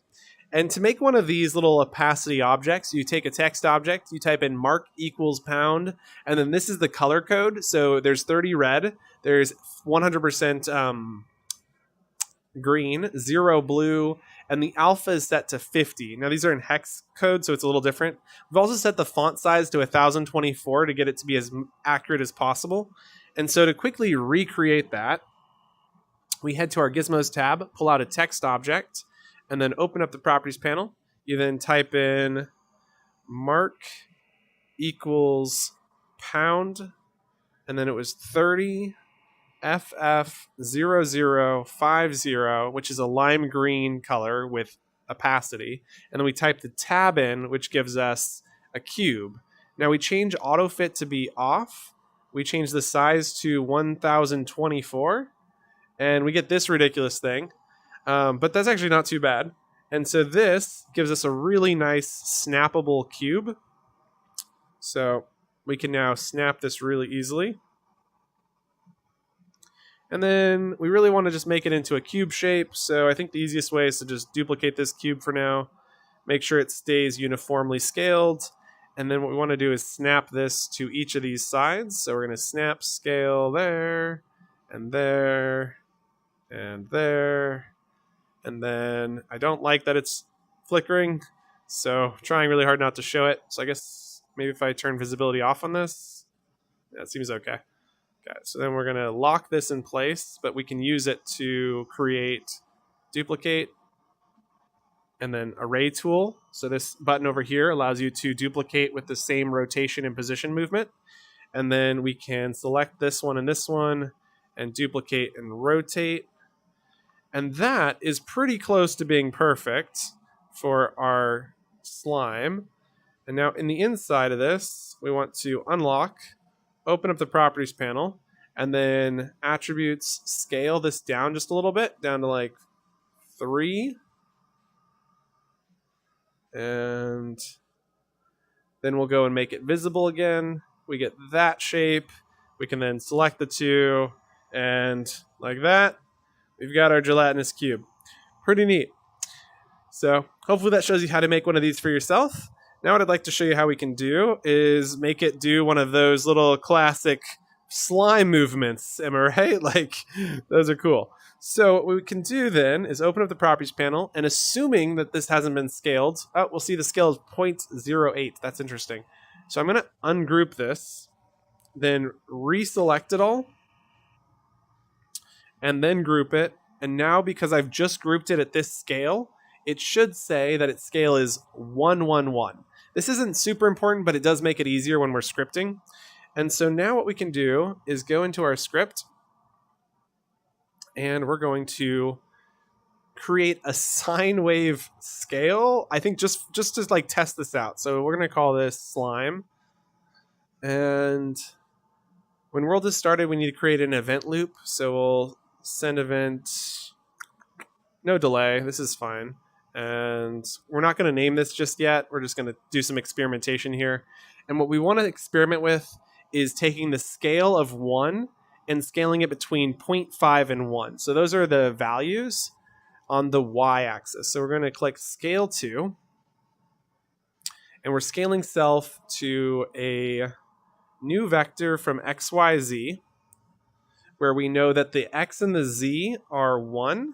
So we'll grab a number input of 1 here and there, and type in 1 and 1. And then we'll double check that this is on the y-axis. It's green, which means it is the y. And so the y needs to be a value between 0.5 and 1. And so I think the easiest way to do this is to create a new iterator variable. So we'll call this I. And then we'll set I to be a value that just continuously goes up by 0.01 perhaps, 0.01. So now I is going to slowly get bigger and bigger. And we don't want it to ever loop because we're just going to throw it into a sine wave. Now, the problem is a sine wave will, let's just for now do this. And just so we can see what the values are, we can debug print the variable as a string. And then for now, we're going to create a new number variable called y scale. And we know we want these values to be between 0.5 and 1. So we're going to debug print y scale, then grab the set2 from the top, and then set y scale to be the sine of I. And we need to then attach this script to here to see what's happening. And now we're going to see what the values are under our script tab here. So if I click clear, you can see 0.9, 0.89, and it just keeps going 0.6, 0.4, 0.1. Then it goes all the way to -1. So we have values ranging from -1 to +1.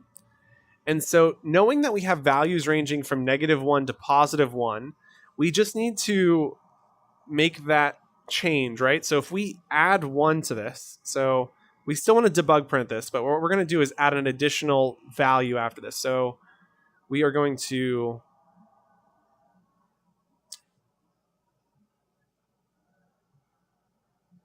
add 1 to the current y scale that we just created, which makes it between 0 and 2. We know we want the value to be only going up and down by 0.5.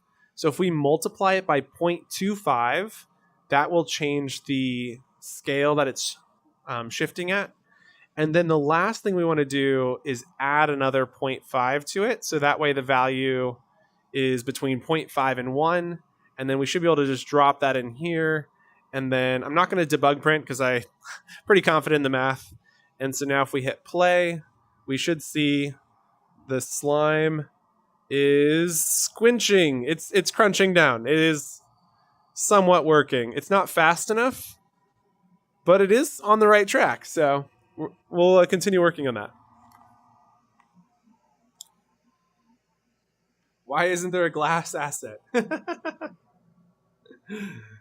You can. There is in the Essentials pack, actually. I'm not sure if I want to import that right now, but in the Essentials, there is a window that you can paint.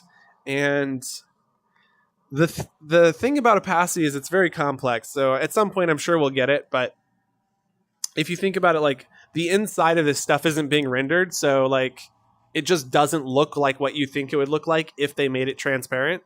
So that's part of the problem. Like as an example, would you rather have 1,500 objects and opacity or 3,000 objects? And I think we'd all choose 3,000 objects because if you had to render twice as many sides, you'd have to render the inside of this too.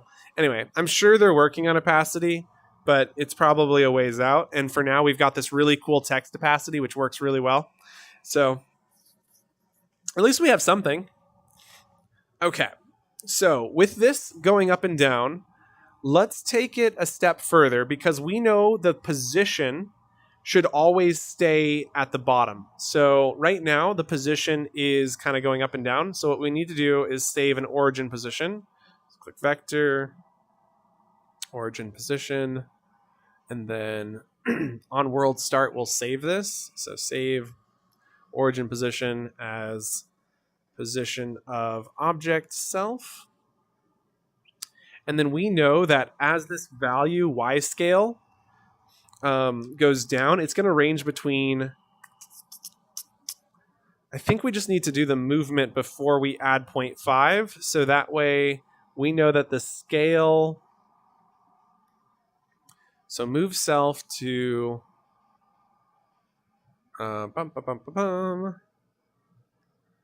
So what I'm trying to say is it's going to range between 0 and 0.5.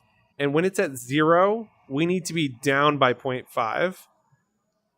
And so what we need to do is adjust the amount that we're adjusting by 0.5. So we take the origin position, and then we create a new vector from XYZ. with a couple zeros in here, I think. So I'll set that to 0 because we're not adjusting those values. We're only adjusting the y value. And I've put this in the wrong spot, so just 1 second while I fix that. Okay. So we take origin position and we're subtracting the new vector from XYZ, where the y value that we're subtracting is the y scale minus 0.5. And then I realized that instead of subtracting, I should actually be adding. And so I need to delete this and grab an add. And then add this to the origin position since we've now made it negative, because 2 negatives would have made it positive. So now, there we go. Oh yeah, look at that. There it is. Oh, that's almost good. It's not perfect, but it's almost good. Oh, it's on the right track. That's pretty cool. I'm not sure what to think yet. Oh, this is exciting. Okay, so let's change the speed up to 0.05, so 5 times faster. And then we'll change this scale. No, that's fine. And then what I'm missing here is that it's not on something, so it's hard to tell if it's actually doing it correctly because it didn't seem like it was. And so you can also see that the text object has a little bit of extra right there. So that might be what we're seeing. So this is the actual bottom. Okay, so let's go and hit play. Oh, yeah, so that's definitely not working. It's not working because it's not 1 meter. Yeah, okay, I got it. So it's not working because we're adjusting it by a meter, not by its actual scale.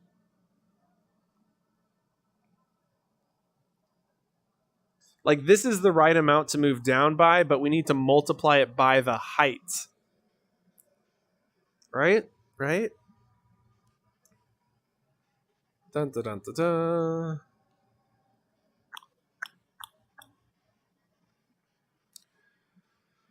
Okay, so grab multiplying this value by the y height of this. So if I grab this here, snap it right there, and then just measuring this object.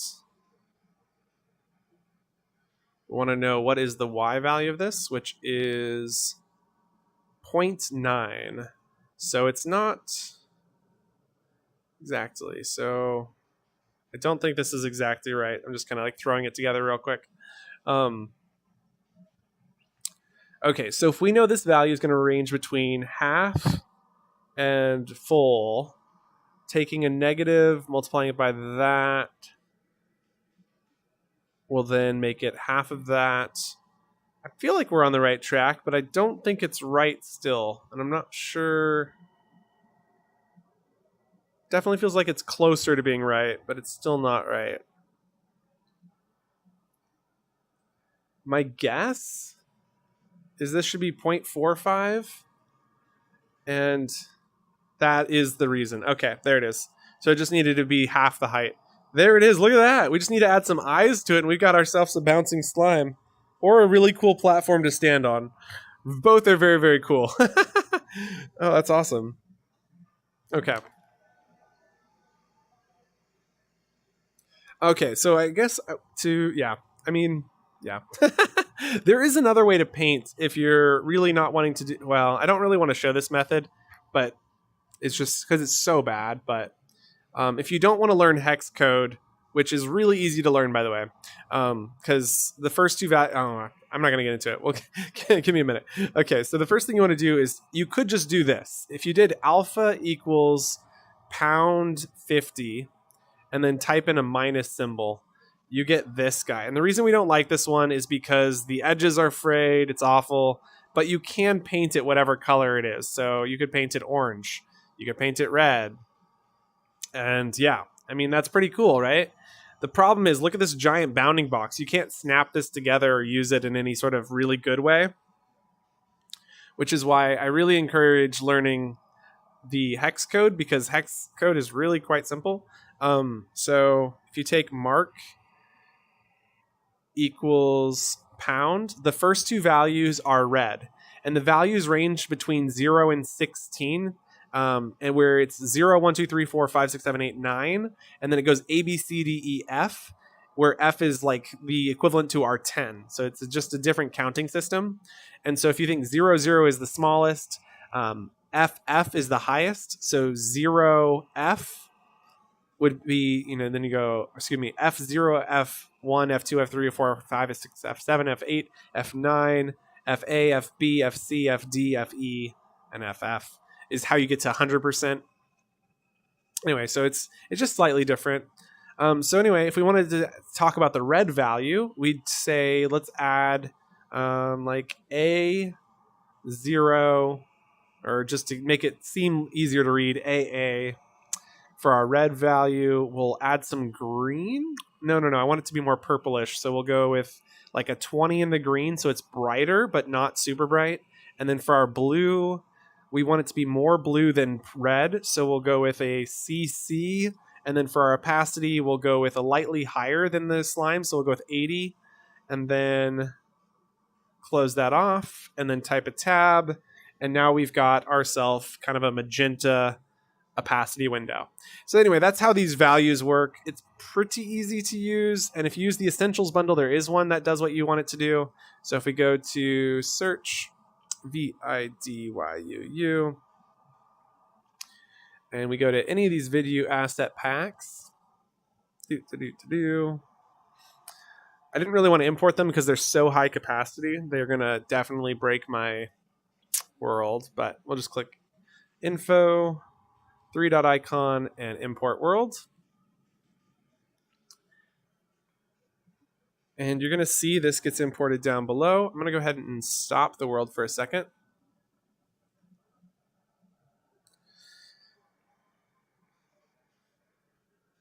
And so over in the Windows section right here, we'll see this appear in just a moment.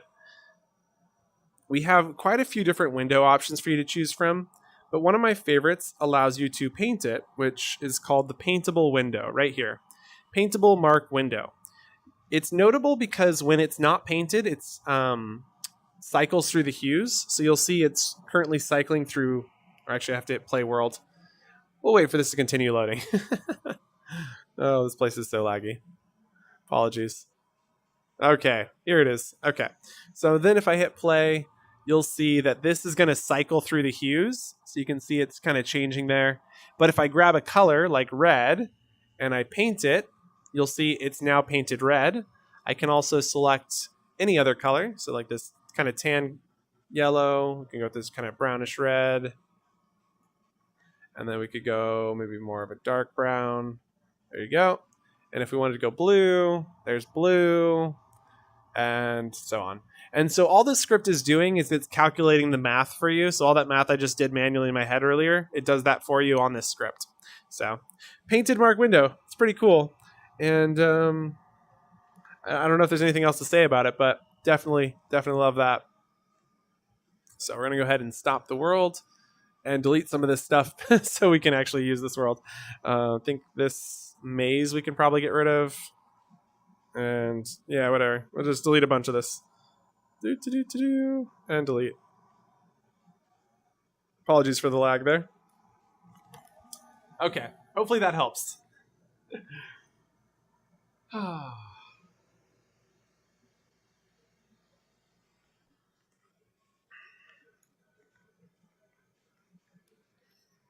Give this another moment to just finish deleting some of this so we have more space in the world to work. In the meantime, I'll point out this really cool graph here. Yep, that's weird. This cool graph here explains your geometric complexity. And oh, this is the other thing I really wanted to show you with regards to hex values since we were talking about it. If you come in here, there's this, which allows you to hit play world.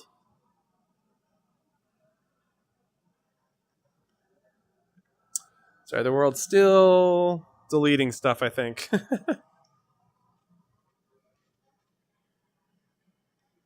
it's going to be a minute. Dun, dun, dun, dun, dun. One of these days, I'm going to go through and make these all into assets in my asset library. That is not today. All of this text here, super valuable. All these different fonts you can choose from, rotating text. So much good stuff. Definitely encourage you to try some of this out. Here you can see that if you paint the text, it changes color and it blends. So this is yellow to orange normal. This is yellow to orange normal. This is painted yellow, painted green, painted purple. Get some really cool effects there.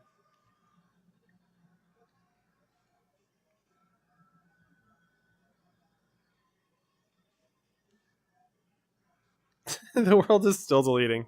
Oh, this poor world.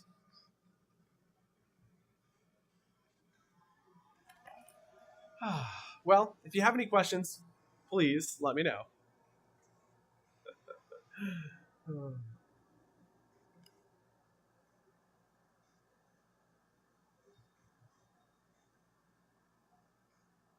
I'm laughing because I came from Unity where things were really, really hard to do, and I had no idea what I was doing. And I came here, and now I build like things over the weekend that I spent months trying to even contemplate how it would be possible to build.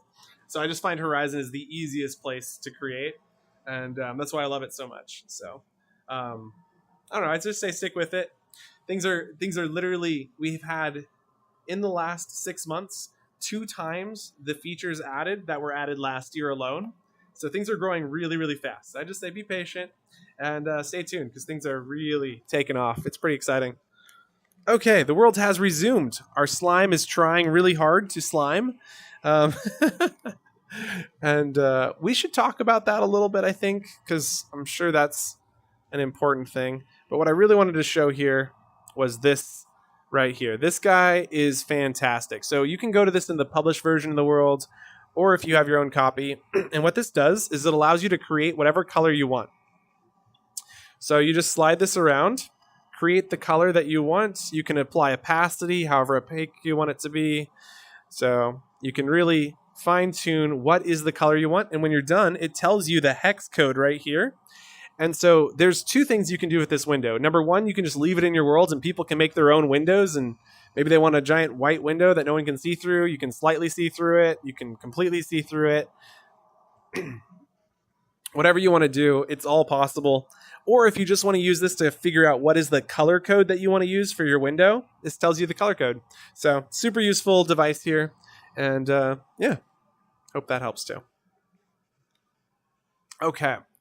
So back here on our slime, I'm noticing the world has been, it's deleted our floor.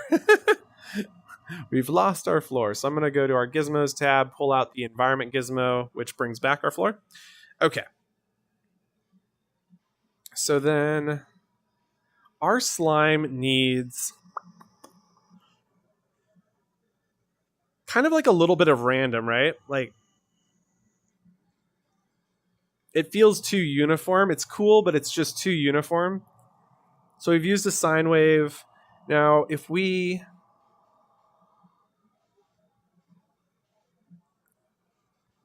I'm trying to like add 2 waves to each other so we get kind of like a more interesting wave. We could actually throw this into...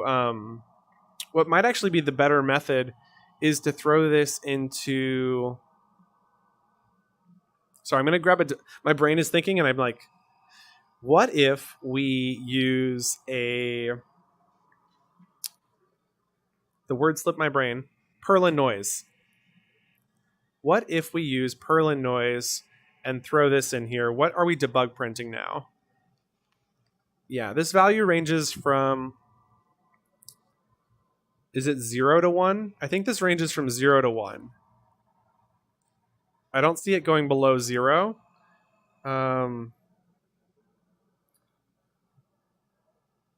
So if we throw this in, we don't have to put I in both slots. That just causes it to walk diagonally. But what you'll remember over here is that we were adding 1 to it to move it up because it was between... So what we don't need to do that anymore because it's between 0 and 1. And we need to cut this down to 0.5 rather than 0.25. Then drag this into here, delete this, and then hit play. And we should get... Okay, that's a little too sporadic. So we're going to change the speed to 0.1.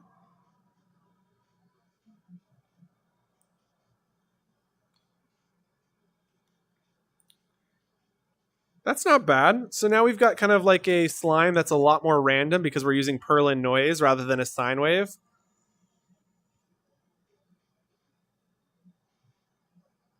But I'd argue that it's not going high enough up. Like these values are nice, but it's too low. And so when we're taking this Y scale,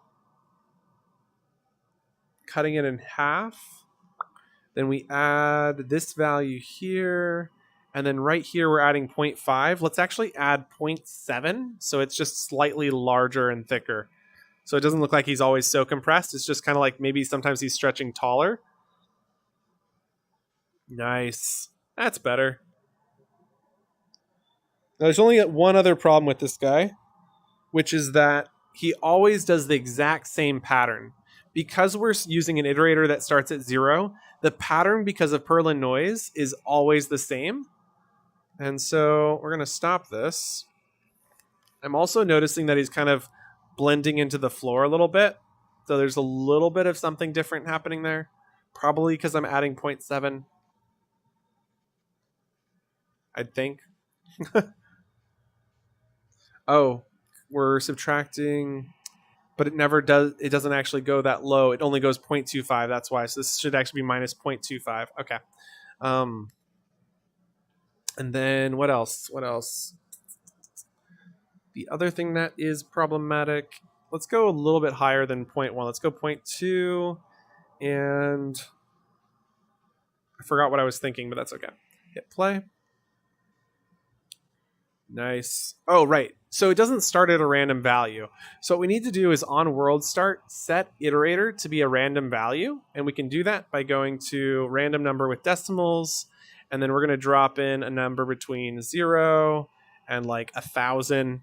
Just be some random position. There we go. There's 0. And then now it'll always start with a different pattern. So we'd never know what this guy's going to do. It's always going to be a little bit different. Very cool. There you have it. That is some bouncy slime.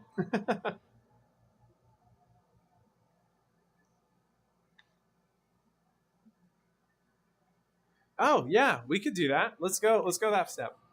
How do we make something visible to some and not visible to others? Ooh, that's a great question. Or based on trigger. Thank you. Thank you, Metacrafters.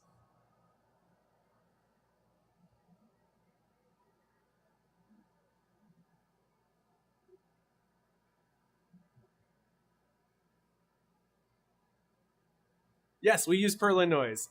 Can you try and make the mass stay the same as it shifts on the X, Y, and Z? Thank you, Habiter. You did a great job helping design it. So, yeah, we got a good start here. It's a good start.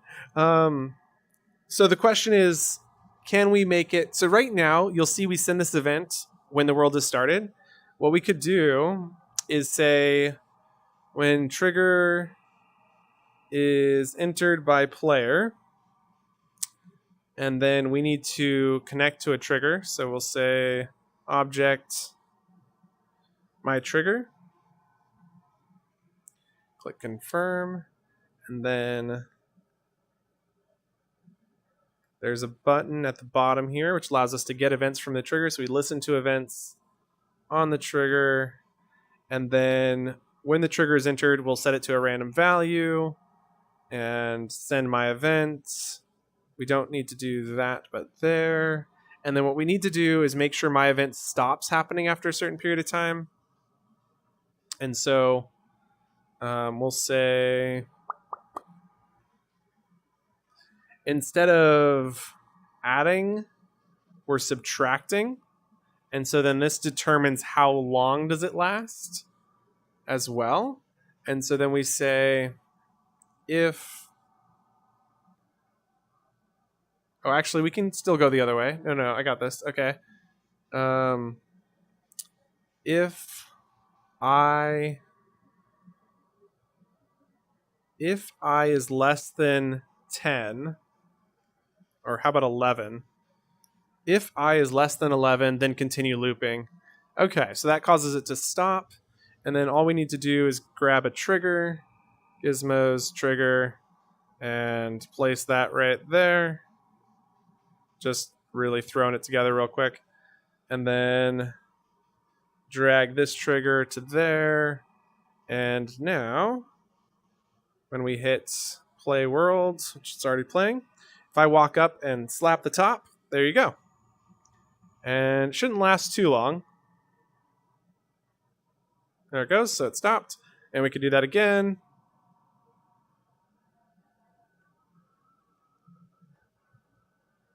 Yeah, it's a neat effect. It's definitely pretty cool. Yeah, that's pretty interesting for sure. Hopefully that showed you what you needed. Okay, so the next thing I wanted to talk about was who can see object. So imagine this slime is invisible until you see it. So until the trigger is entered, right? So, and if you only want to do this on a per player, it becomes a little bit more complicated. But let's set object collidability on world start to false, and then set it to true when the trigger is entered, and then set who can see. Set who is allowed to view object can be done here and here. And then over here, we need to create a new player ID list. And this will be called who can see. And then we set who can see at world start here. And we set it here. And then we add values to this list. And so on list, you can see add to list. And so you really want to start by adding a server player. This makes it invisible because if there's nobody in the list, then everyone can see it. So we set server player, add them to the list, and then down here, when the player enters, we add that player to the list, and then we've updated the who can see list. And so theoretically, what should happen if I hit stop world and hit play is it's invisible to us until I hit the trigger. And then there's a slime there. Kind of cool. So did that answer your question, I hope? I am so happy to have helped, Greg, and thanks for watching and hanging out and asking questions. These are fun.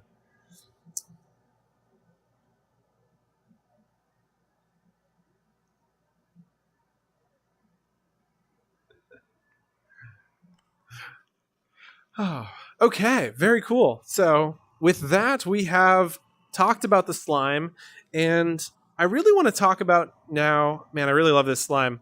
I'm going to have to, I'm going to call this work in progress slime and save it to my asset library for later. Work in progress slime. Yeah, I definitely want to mess with that. Click create. Nice. Okay. And delete. So what I wanted to do was we made this statue here. And I don't know if you recognize who this statue is a representation of. But if you do, good job. If you don't, I will quickly show you.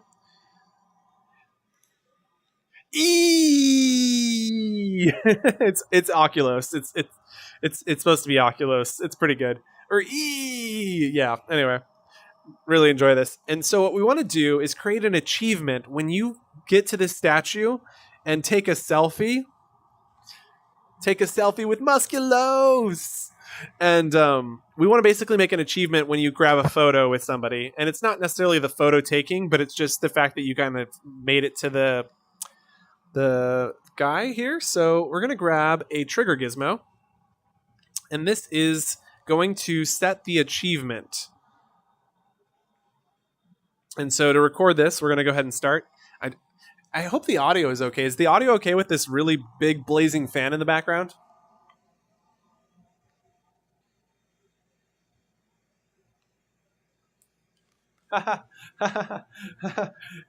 Habiter 99 isn't solid. 99 is like 60-70% or something like that. Solid would be FF because you count from 0, 1, 2, 3, 4, 5, 6, 7, 8, 9, A B C D E F. Yeah. Hi Byron, thanks for joining us. Thank you so much. Yeah, we're going to try and make some videos out of this, but there's definitely a lot of stuff in here we're not going to be making into videos. But great to have you. Oh, you can't hear the fan. Sweet. Okay, then I feel better recording this. Because I was like, should I even record tutorials with that fan blazing? But yeah, sweet. Glad you can't hear it. Oh my gosh, achievements are in Horizon. I've been dying to use this, and today we're going to take a look at how we can make an achievement. When you reach this statue, you are going to achieve the statue of achieving the statue. I don't know. It's an achievement, and I'm really looking forward to it because in my world that I'm building, these are going to be spawned in randomly, and so you're going to try to collect all 10 of them or however many there are. And so the first thing we're going to do is figure this out together. This is my first time making an achievement, so we're going to pull out an achievements panel gizmo, which looks just like the leaderboard gizmo. We'll go ahead and leave that there. Completed 0 out of 0. Very cool. We'll come back to this. Okay, so then the next thing we want to do is head to the Systems tab where you'll find achievements. Under achievements, we can click create achievement. Oh, we can have up to 100. For some reason, I thought it was 75. That must be player variables.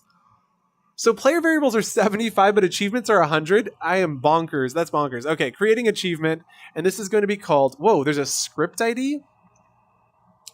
I literally have no idea what I'm doing. So we'll go and figure this out together. So script ID, we'll call this Musculos. Musculos. And the name will be also Musculos. And I'm going to add an extra S so I can see where these are different. Description. Yeah, we'll add the extra S here. Description. You met the Musculos statue. Okay. And it's not going to be met, it's going to be found. You found the Musculos statue! Exclamation point. Thumbnail. Oh, you get a thumbnail? Oh, that is so cool. Okay, we're gonna have to figure that out later. Type simple. Tracked. Oh, this is so what I wanted. Oh, these are so exciting. Okay, so like I said, we're learning together. We're gonna start with a simple one, and we'll build our way up to whatever tracked persistent is. Because honestly, I wanted to make something where you could like get all of them, and this seems like it might be the answer. Okay, click save. There's the Musculos achievement. Now we need a photo of Musculos, this statue, and we'll go and take a picture of him. Dun, dun, dun. 3, 2, 1. Good job. I got that photo. Notice Musculos' head over here on the ground. I know. Classic. All right, so then we can probably click on this and click update and then select the most recent photo, click confirm. Now we've got a nice photo in there. I wanted to say Musculos statue is the name of the achievement. Click save. And so if I come down here on this board, we can see Musculos statue. You found the Musculos statue. I guess it shouldn't say you found because it should say you find. It should say find the Musculos statue. Okay, so we'll go change that real quick.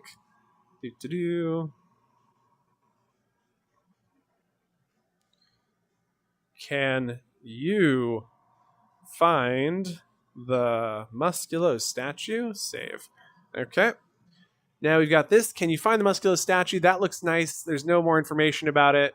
I can select all, select in progress, select completed. We haven't completed anything.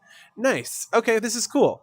So what we want to do is make it so when you enter this trigger, you get the achievement. And so we're going to create a really quick script, build tab, gizmos, and pull out a script gizmo. And we're going to open this up. And we know this is going to run on the trigger, and we're just going to call this Musculos with a double S, just in case it's important. Delete this, and then heading over to our events, when trigger is entered by player, here under player events, drag that over.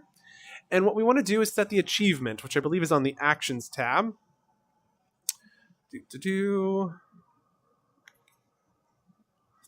Set achievement displayed on gizmo. Set achievement completed for player.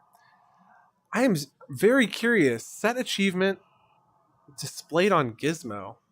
Set achievements Gizmo self to show list. I am so perplexed by this. I'd really love to know what this does. I have a lot of learning to do. But we're going to start with the basics, which is when trigger is entered by player, set achievement for Musculo statue for this player completed to true. And like that, we will have completed the quest. So we should also display a pop-up, right? Show simple pop-up for player. So we'll drag that player pill down and say, you found Musculos! Exclamation point. Display for 2 seconds. And now all we have to do is open up this trigger, drop down, select our Musculos script, and stop, clear, and play. So let's give it a go. Yeah, I found Musculos. Oh, look at that. It has its own pop-up. Musculos statue. Can you find the Musculos statue? I don't like that it's not changing the text. It's like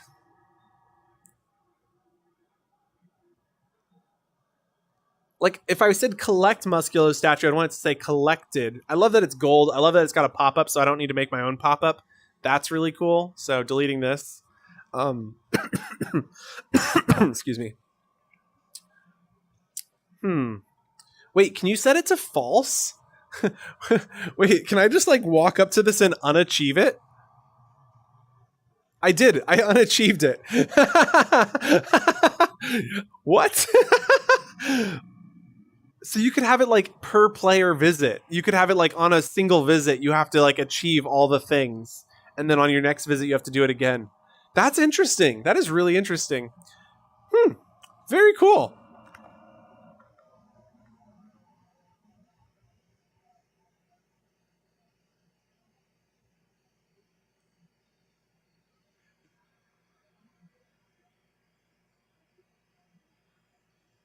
Okay, yeah, they're already answering this question in the comments, but the question was, can you paint a visual effects? No, but you can change the color of a trail effects.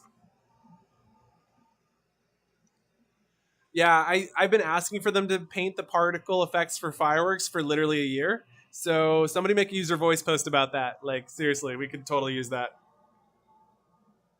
Secret achievements. So then if there are multiple statues, you can have a player person variable tracking how many unique statues you found. Exactly what I was thinking. That's exactly what I was thinking.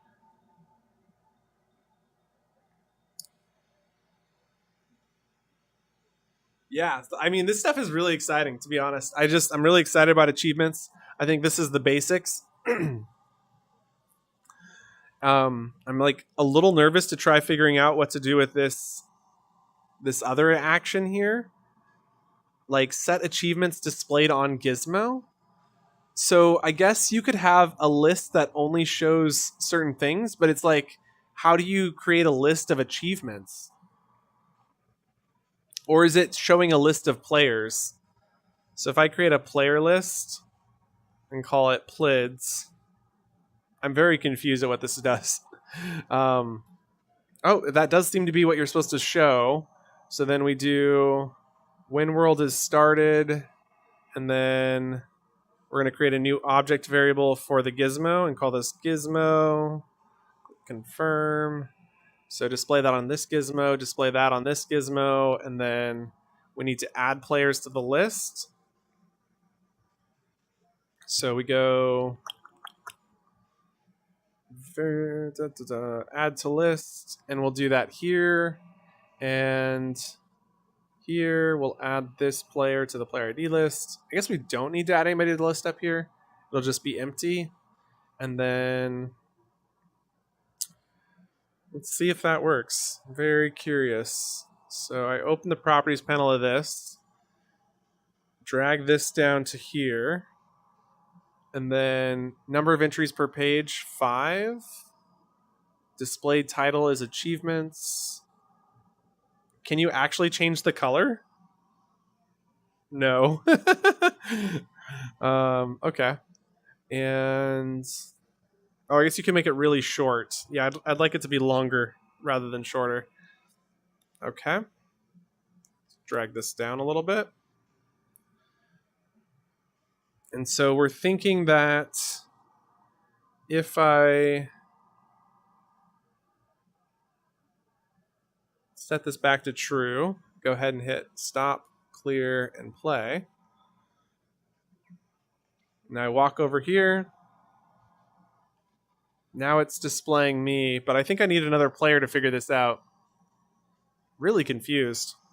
Unable to execute action set achievements list. Yeah, I don't know what... Oh, maybe these are supposed to be strings? Could it possibly be a string list, not a player ID list? Okay. It didn't bug out when I did that, but it did when I created it. So let's go string list and then call this achievements. So you could have one board that just displays the photo achievements, right? And then you hit this drop down, add an item, call it musculos with a double S. And then that should display musculos. And so drag this into here, drag that into there, stop, clear, and play. Not able to do that. Okay, so it's not a string list. Musculos. Huh. Sorry, went the wrong spot. Okay, achievements.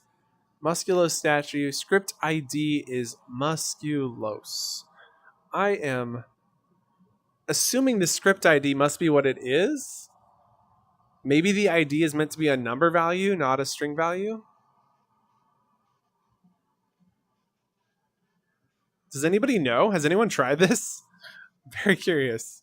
Okay, so I set it to 0, 1. So we delete this, create a new number list called achievements and list, confirm, add a value, 0, 1. Drag this over and script, stop, clear, and play. Unable to execute action. No idea. Anybody got thoughts?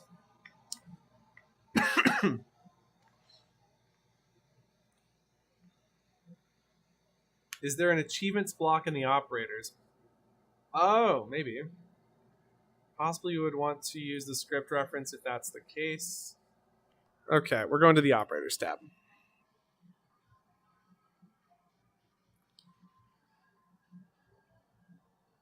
Time, player entitlements, achievements. Has player completed achievement. That's so cool. I'm so excited for this one because this is going to allow me to check a bunch of things and say, if all of these things are true, unlock the final achievement. So excited. Yeah,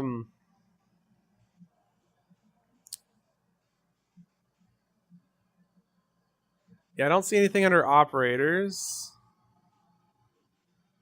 Actions has this, but doesn't really say what.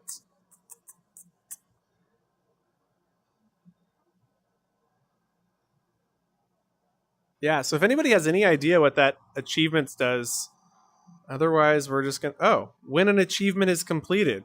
That's a thing? When achievement completes for player, achievement ID is a string ID. Huh? Okay. See? Okay, we're on the right track here. So delete this. And it is a string ID. Let's debug print it. I love how I was so close to being right, but was so wrong somehow still. Did I have a typo maybe? String list called IDs. Confirm. And then achievements. And then what we want to do is when world is started, also do this so that it's empty when the world starts. Excuse me. And then we want to add the achievement to the list. And then figure out what is this ID that it's printing. So add the achievement ID to the IDs list and play. It still says unable to execute action. walk in here. That should clear my achievement. There we go. And then we'll set it back to true. And now when I get this achievement, we should get the ID printed. Okay, so achievements completed. Debug printed 01. So that is the value that we thought it was. It still says unable to set execute action set achievements list. Set achievements gizmo. We've referenced the gizmo to show IDs, which is a list. Beyond bonkers. I don't know. If anybody's ever got that to work, let me know. But as far as I'm concerned, there's a lot we can do with what we've already seen, and I'm very excited. So, yeah, look at that. We've got achievements started. Look forward to taking this steps further in the future, but definitely go try this out for yourself. It's a lot of fun.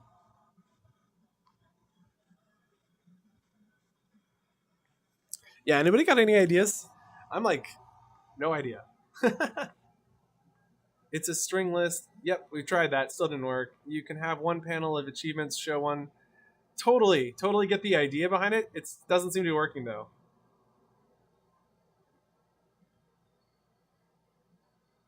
Yeah. I don't know. It just doesn't seem to be functioning correctly. It keeps debug printing errors.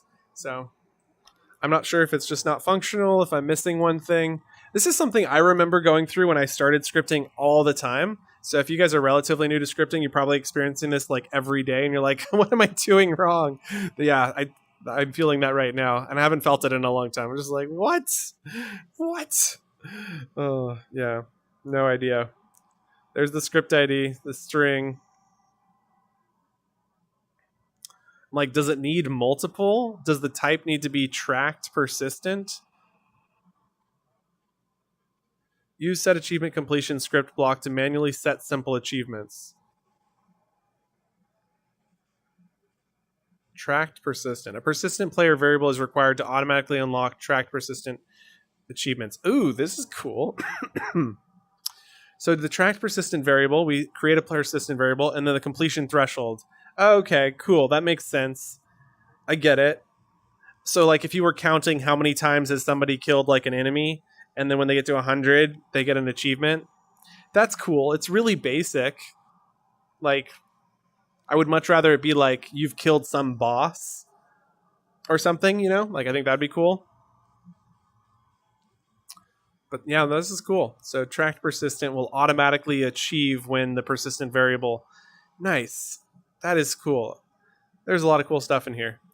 We're going to come back to this. Anything else you guys have questions about? I think we've gone through all the things on my to-do list. Yeah.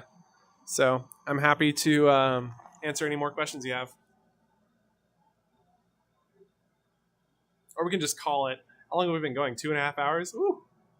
Found the easiest way to set up achievements is to have them driven by persistent variables. Yeah, I mean, if you're looking for like basic achievements, I think that makes sense, right? Like if you want just, you know, oh, good job, you got 10. Oh, good job, you got 100. For sure, like that's pretty nice. But I think the like specific things happening to achieve something is so much cooler, and it's going to drive people to stay longer. Like if you see achievements that are get to 1,000 of something, people are like, I don't want to just get to 1,000. But if it's like, oh, there are 10 unique items to unlock. Have you found all 10 unique items? And then once you've completed that, that unlocks an even greater achievement. I think that's so much more rewarding for a user experience perspective. And so that's what you're going to see me doing a lot of. I definitely will have some of the persistent variable ones for like, oh, great job, you killed 100 enemies or whatever. But those aren't going to be the primary thing that I'm using to drive user experience and keep them engaged for longer periods of time. In my opinion, of course. Nate says, is there a video rundown of persistent variables? Yes. Haven't messed around with them too much. There is. It's a little outdated, so maybe it's something we could talk about. Let's see. Debating. At the very least, we'll pull it up. So under player, you can create a variable. So the name is whatever you want it to be. So we'll call this KOs. Click create. And you can see we can have up to 75 of them. We can see the value there. We can change the name. Debug renaming to KOs. Huh. I don't know what that does. But anyway, it looks like we can rename it. I believe you can hit this drop down to edit values. Edit your own variable values to test how they function. So you could like reset them to 0, or you could like change this to 100 to see what happens. That's cool. And reset my values. That's nice. Yep. So you can just reset your values anytime you're working on like testing stuff. And this is really important because I would experience worlds that worked flawlessly, and then a new player would arrive and then it wouldn't be working for them. And I was like, what? And it turned out I needed to hit that reset button to try it as a newcomer. And then I'd find the bug that was causing it. So anyway, I've created this KOs. You'll notice it's a number variable. So you have to use a number. And if we go to our gizmos tab, so our script gizmo, we can then open this up and say every time, we're just like making an example here. Let's say every time the player enters the world, it doesn't make sense to increase KOs when they enter the world, but we're going to do it. So when player enters the world, we go to the values tab where you'll see set player persistent variable, drop down, select KOs. You can set it to whatever number you want for that player, but since we want it to increment higher, we'll delete this. Go to our operators tab, grab the plus symbol, and then back over here on values, you'll see get player persistent variable. And now you can just drop down, select KOs for that player, and then add the value input of 1. And so every time you enter the world, the value goes up by 1. And so then if we had that, and let's try renaming it because I really wanted to test that out. So we'll hit rename, call this visits. So this is now tracking how many times has someone visited the world. Click save. And then with visits created, we can go to achievements and then create an achievement called 02, name 10 visits. And I spelled it wrong. Okay, there we go. 10 visits.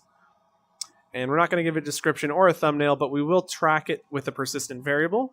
Then we will say visits is the variable we're tracking, and the threshold is 10. And then we click save.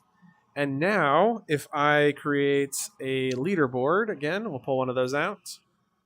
Achievements panel, excuse me, slightly different. Okay.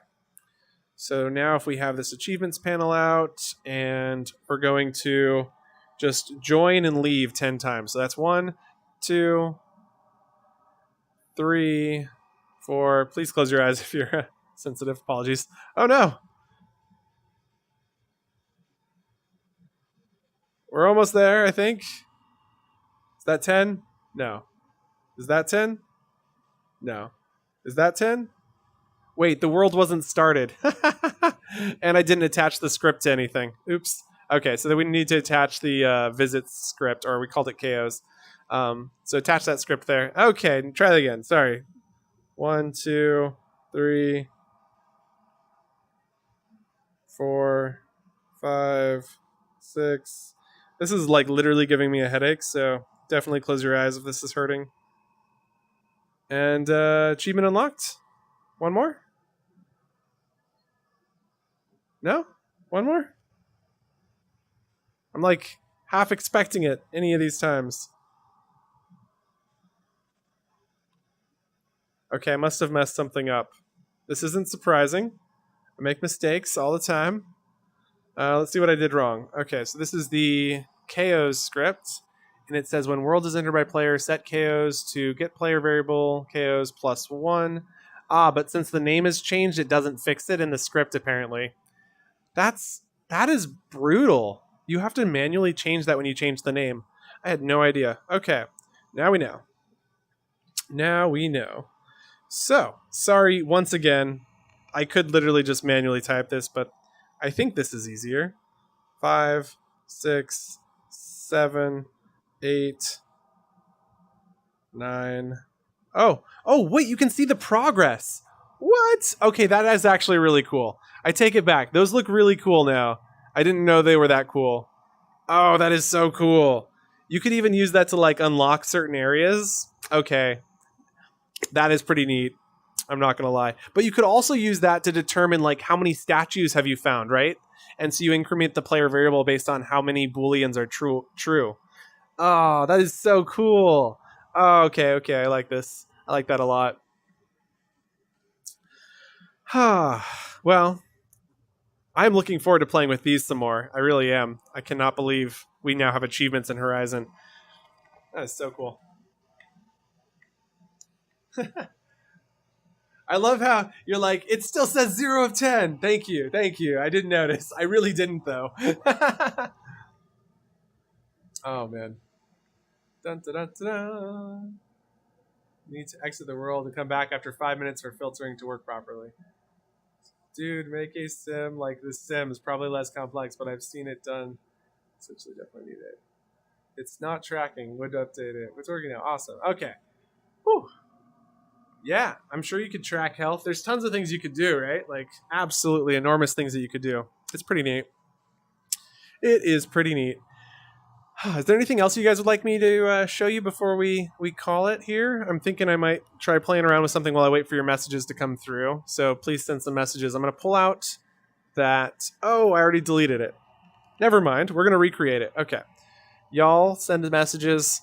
I'll work on this. So visits, I'm going to rename this to photos collected.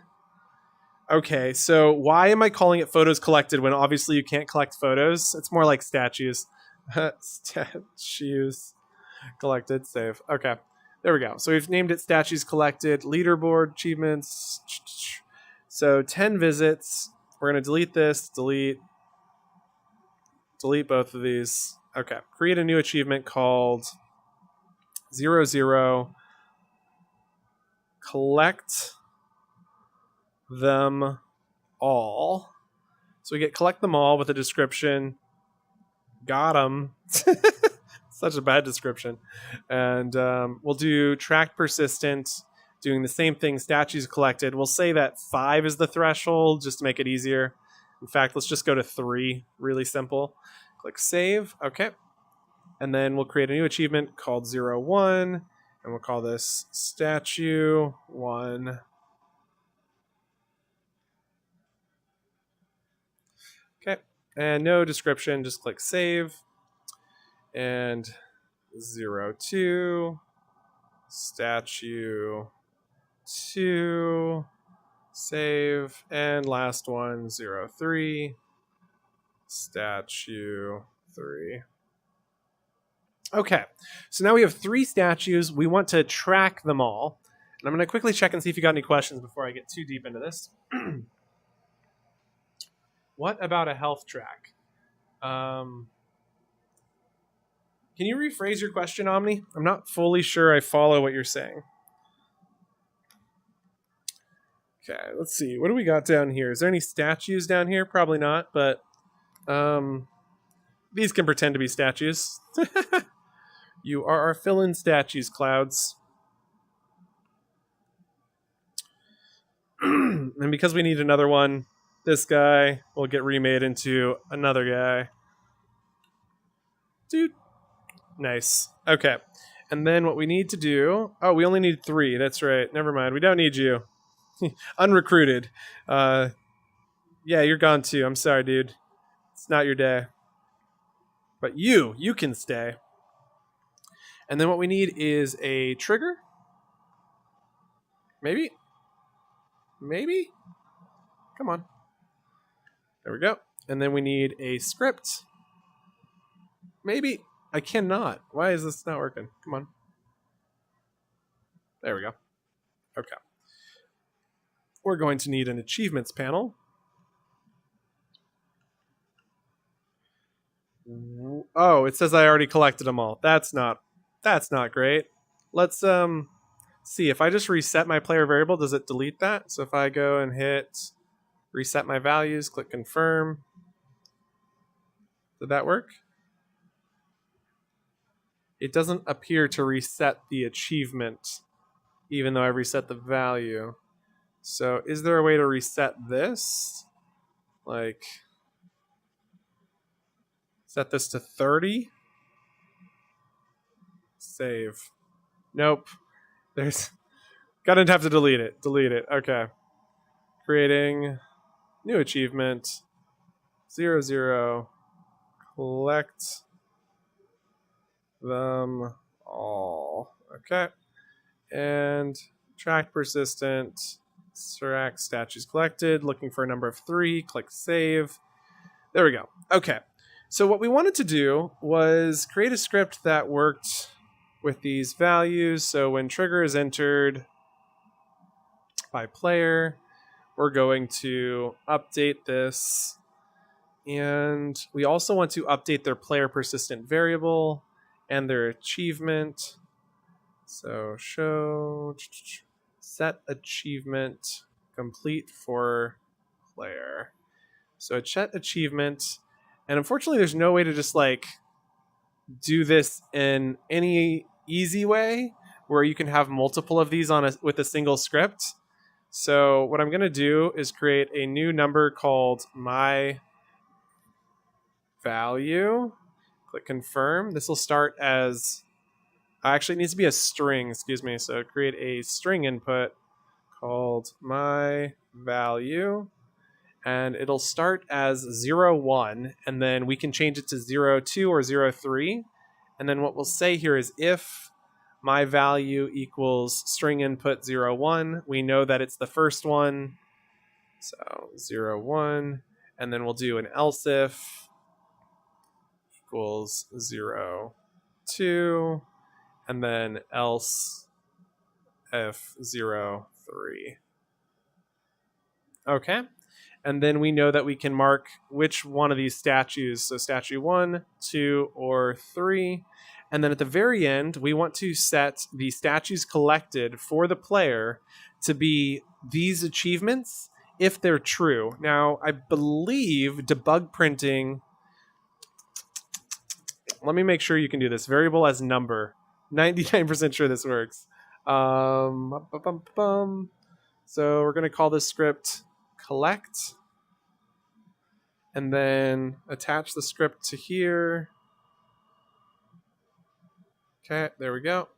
And then up here we want to do when world is started, and we want to set this to 0 for now, just so it's not doing anything.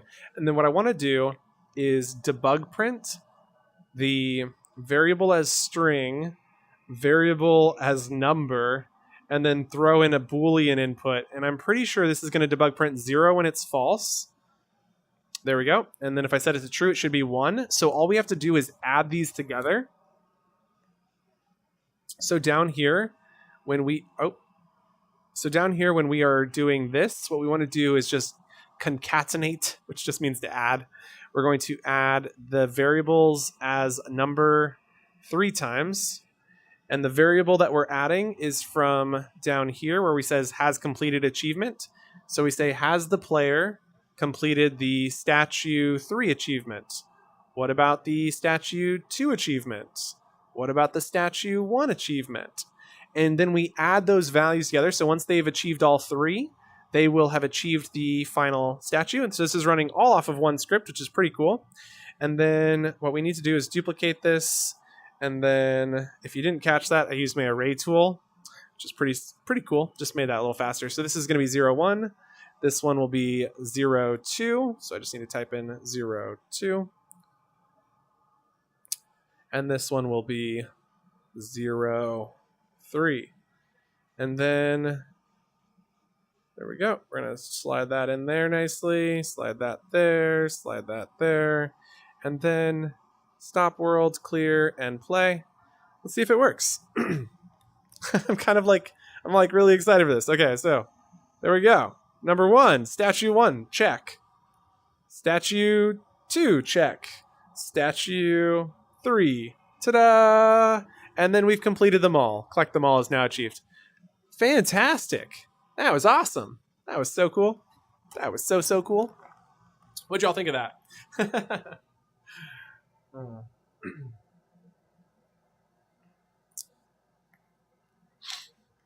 Hey Dan, great to have you here. Yeah, definitely. I hope you'll like it. It's got some decent stuff in there. Using the tracked achievements as a health bar or tracker. Tracked achievements as a health bar.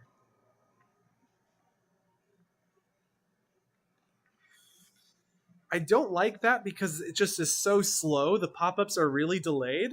Sorry, I'm not sure if you can hear me. I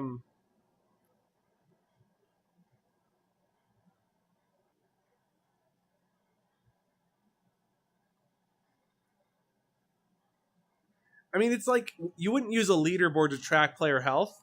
You might use it at the end of a round, right? You could imagine at the end of a round having a leaderboard that has players' health and their stats all displayed on it. Like, unfortunately, you can only have 3 leaderboard variables, whereas you can have a ton of achievements. So maybe achievements are the right way to go for that. But it doesn't seem right. Like, maybe. I'd be interested to see what it looks like.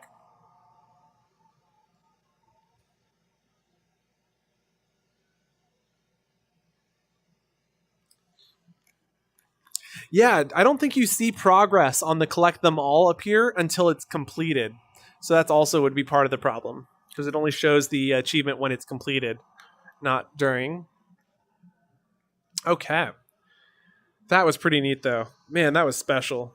I'm going to have to save this. Okay. I don't need to save this and I only really need the script.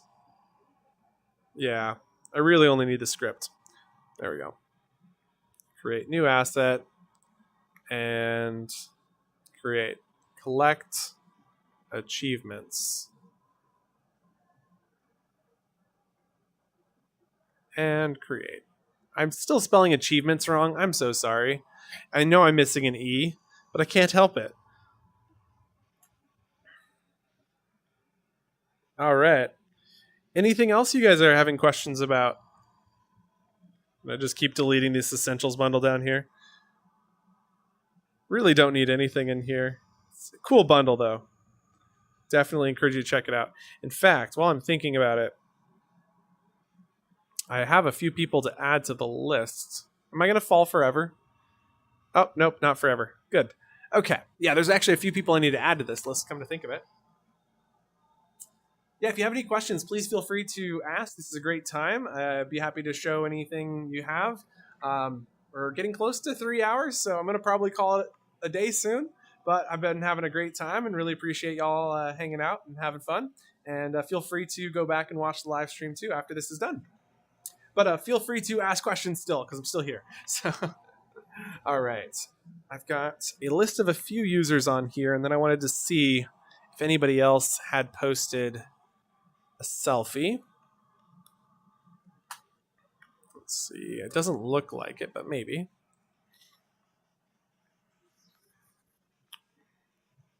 Oh, I know I've added you. So unless you've removed yourself, Sarah, you have been added. You just need to check your collaboration invites. 622191. Ignore that I just told you my passcode. Let's see what it is I'm doing.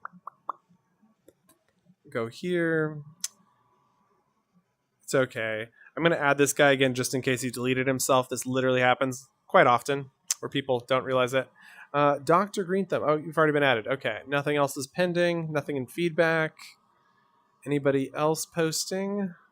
Go to published.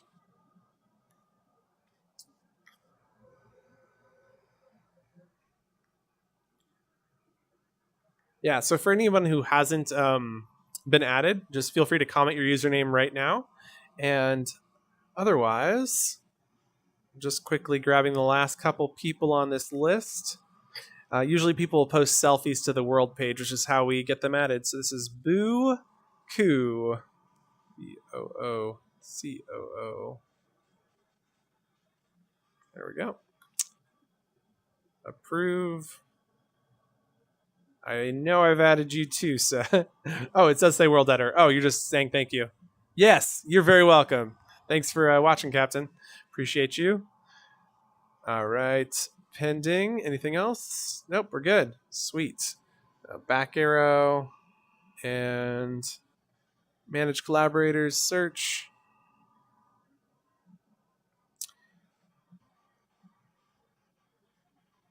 Oh, this guy's online. Speaking of. Maybe. Oh. I'm going to guess he's already been added to this bundle, and that's why it's not popping up. Okay, Boo, you're up. Boo. Coo. Oh, you're also online. Here, we'll add to party. And invite as editor. Okay, added. Next up is trainer. TRAINER. Invite as editor. Invite as editor. Hey, Boo, you there? Hey, sweet. Good. I was just adding you to the Essentials bundle. Have you imported a world before? Very nice. So yeah, basically you should see it under your collaboration invites. And if you don't have any questions, then you should be good to go.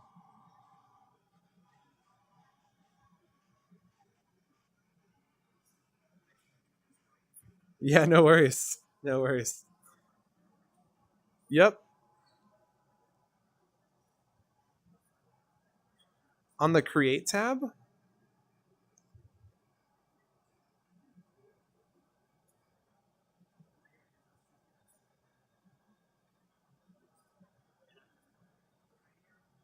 Yeah, so that's actually not what you're going to want to do. No worries, I'll walk you through it.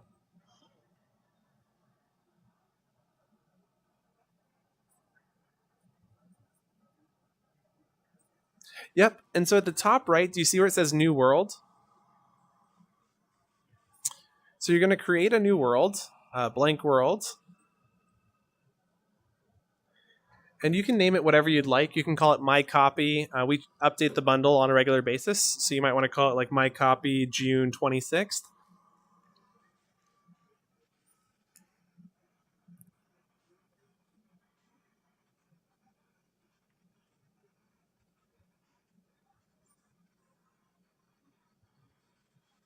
Awesome. Let me know when you get there. Yep.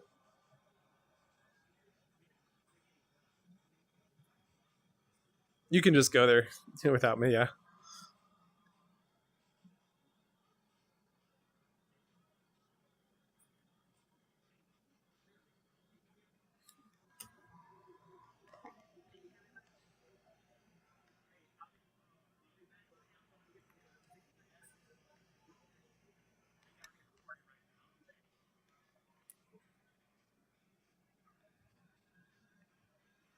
Yeah, no worries. It shouldn't take but just a second.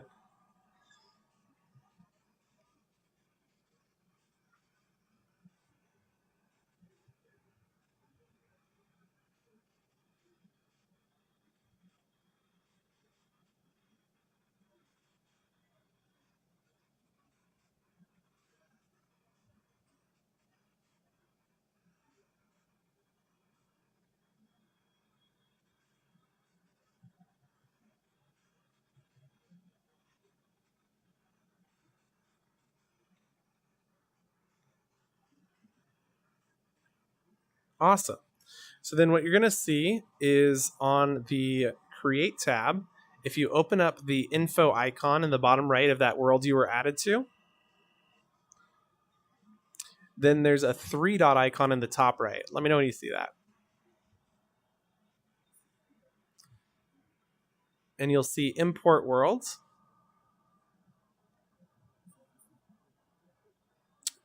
Import should appear. Maybe you're on the wrong one. Sorry, let's try this again. So head to the create tab. And then under Vidyuu assets, click info.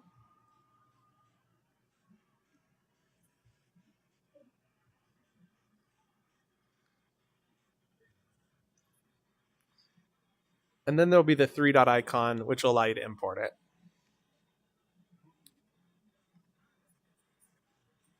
Ah, yes, you still need to accept it then. Yeah.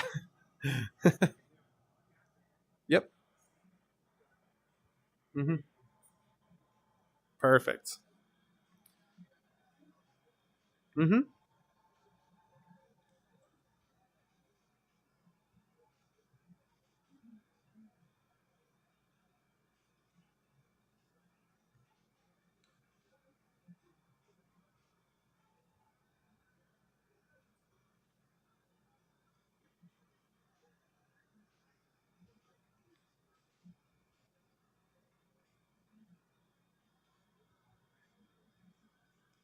Yeah, sorry, it does lag a little bit when it's importing.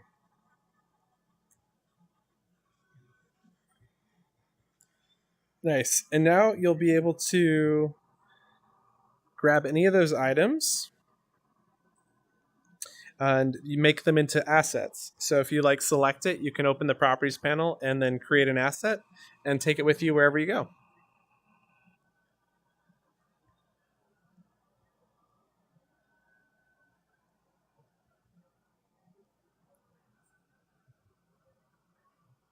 Oh yeah, you might need to go into build mode.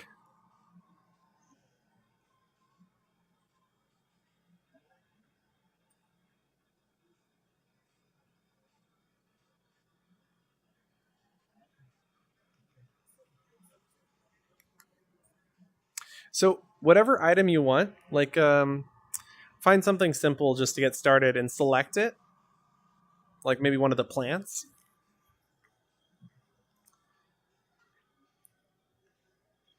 And and when you open the properties panel, you'll be able to click the create asset button, which adds an asset to your library so you can bring it out in any of your worlds. Yep.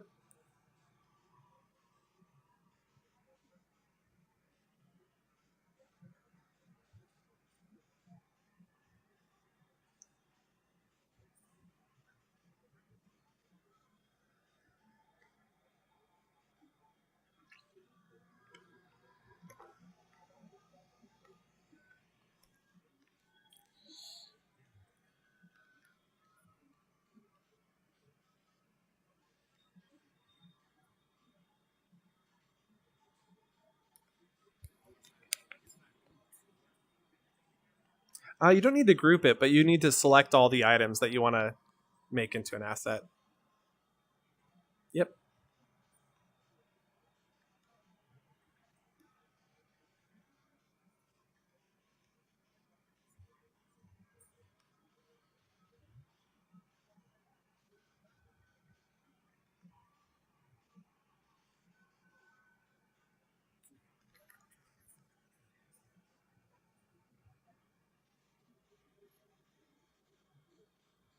Huh.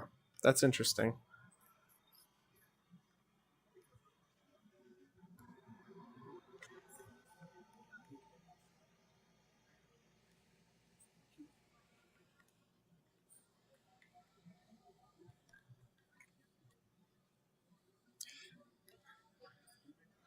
You should have to select like the script, the records.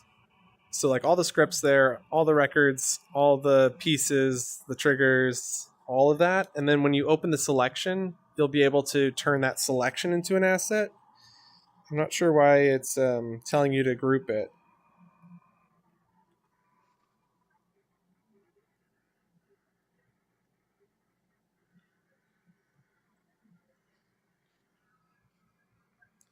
Hey guys, I think we're going to call it there. But thank you guys so much for hanging out. And if you have need to get access to the essentials, feel free to just comment your username. And yeah, Craig, you look like you're an editor because I looked you up and I couldn't find you. So looks like you're good to go. All right, everybody. We will catch you in the next one. Bye.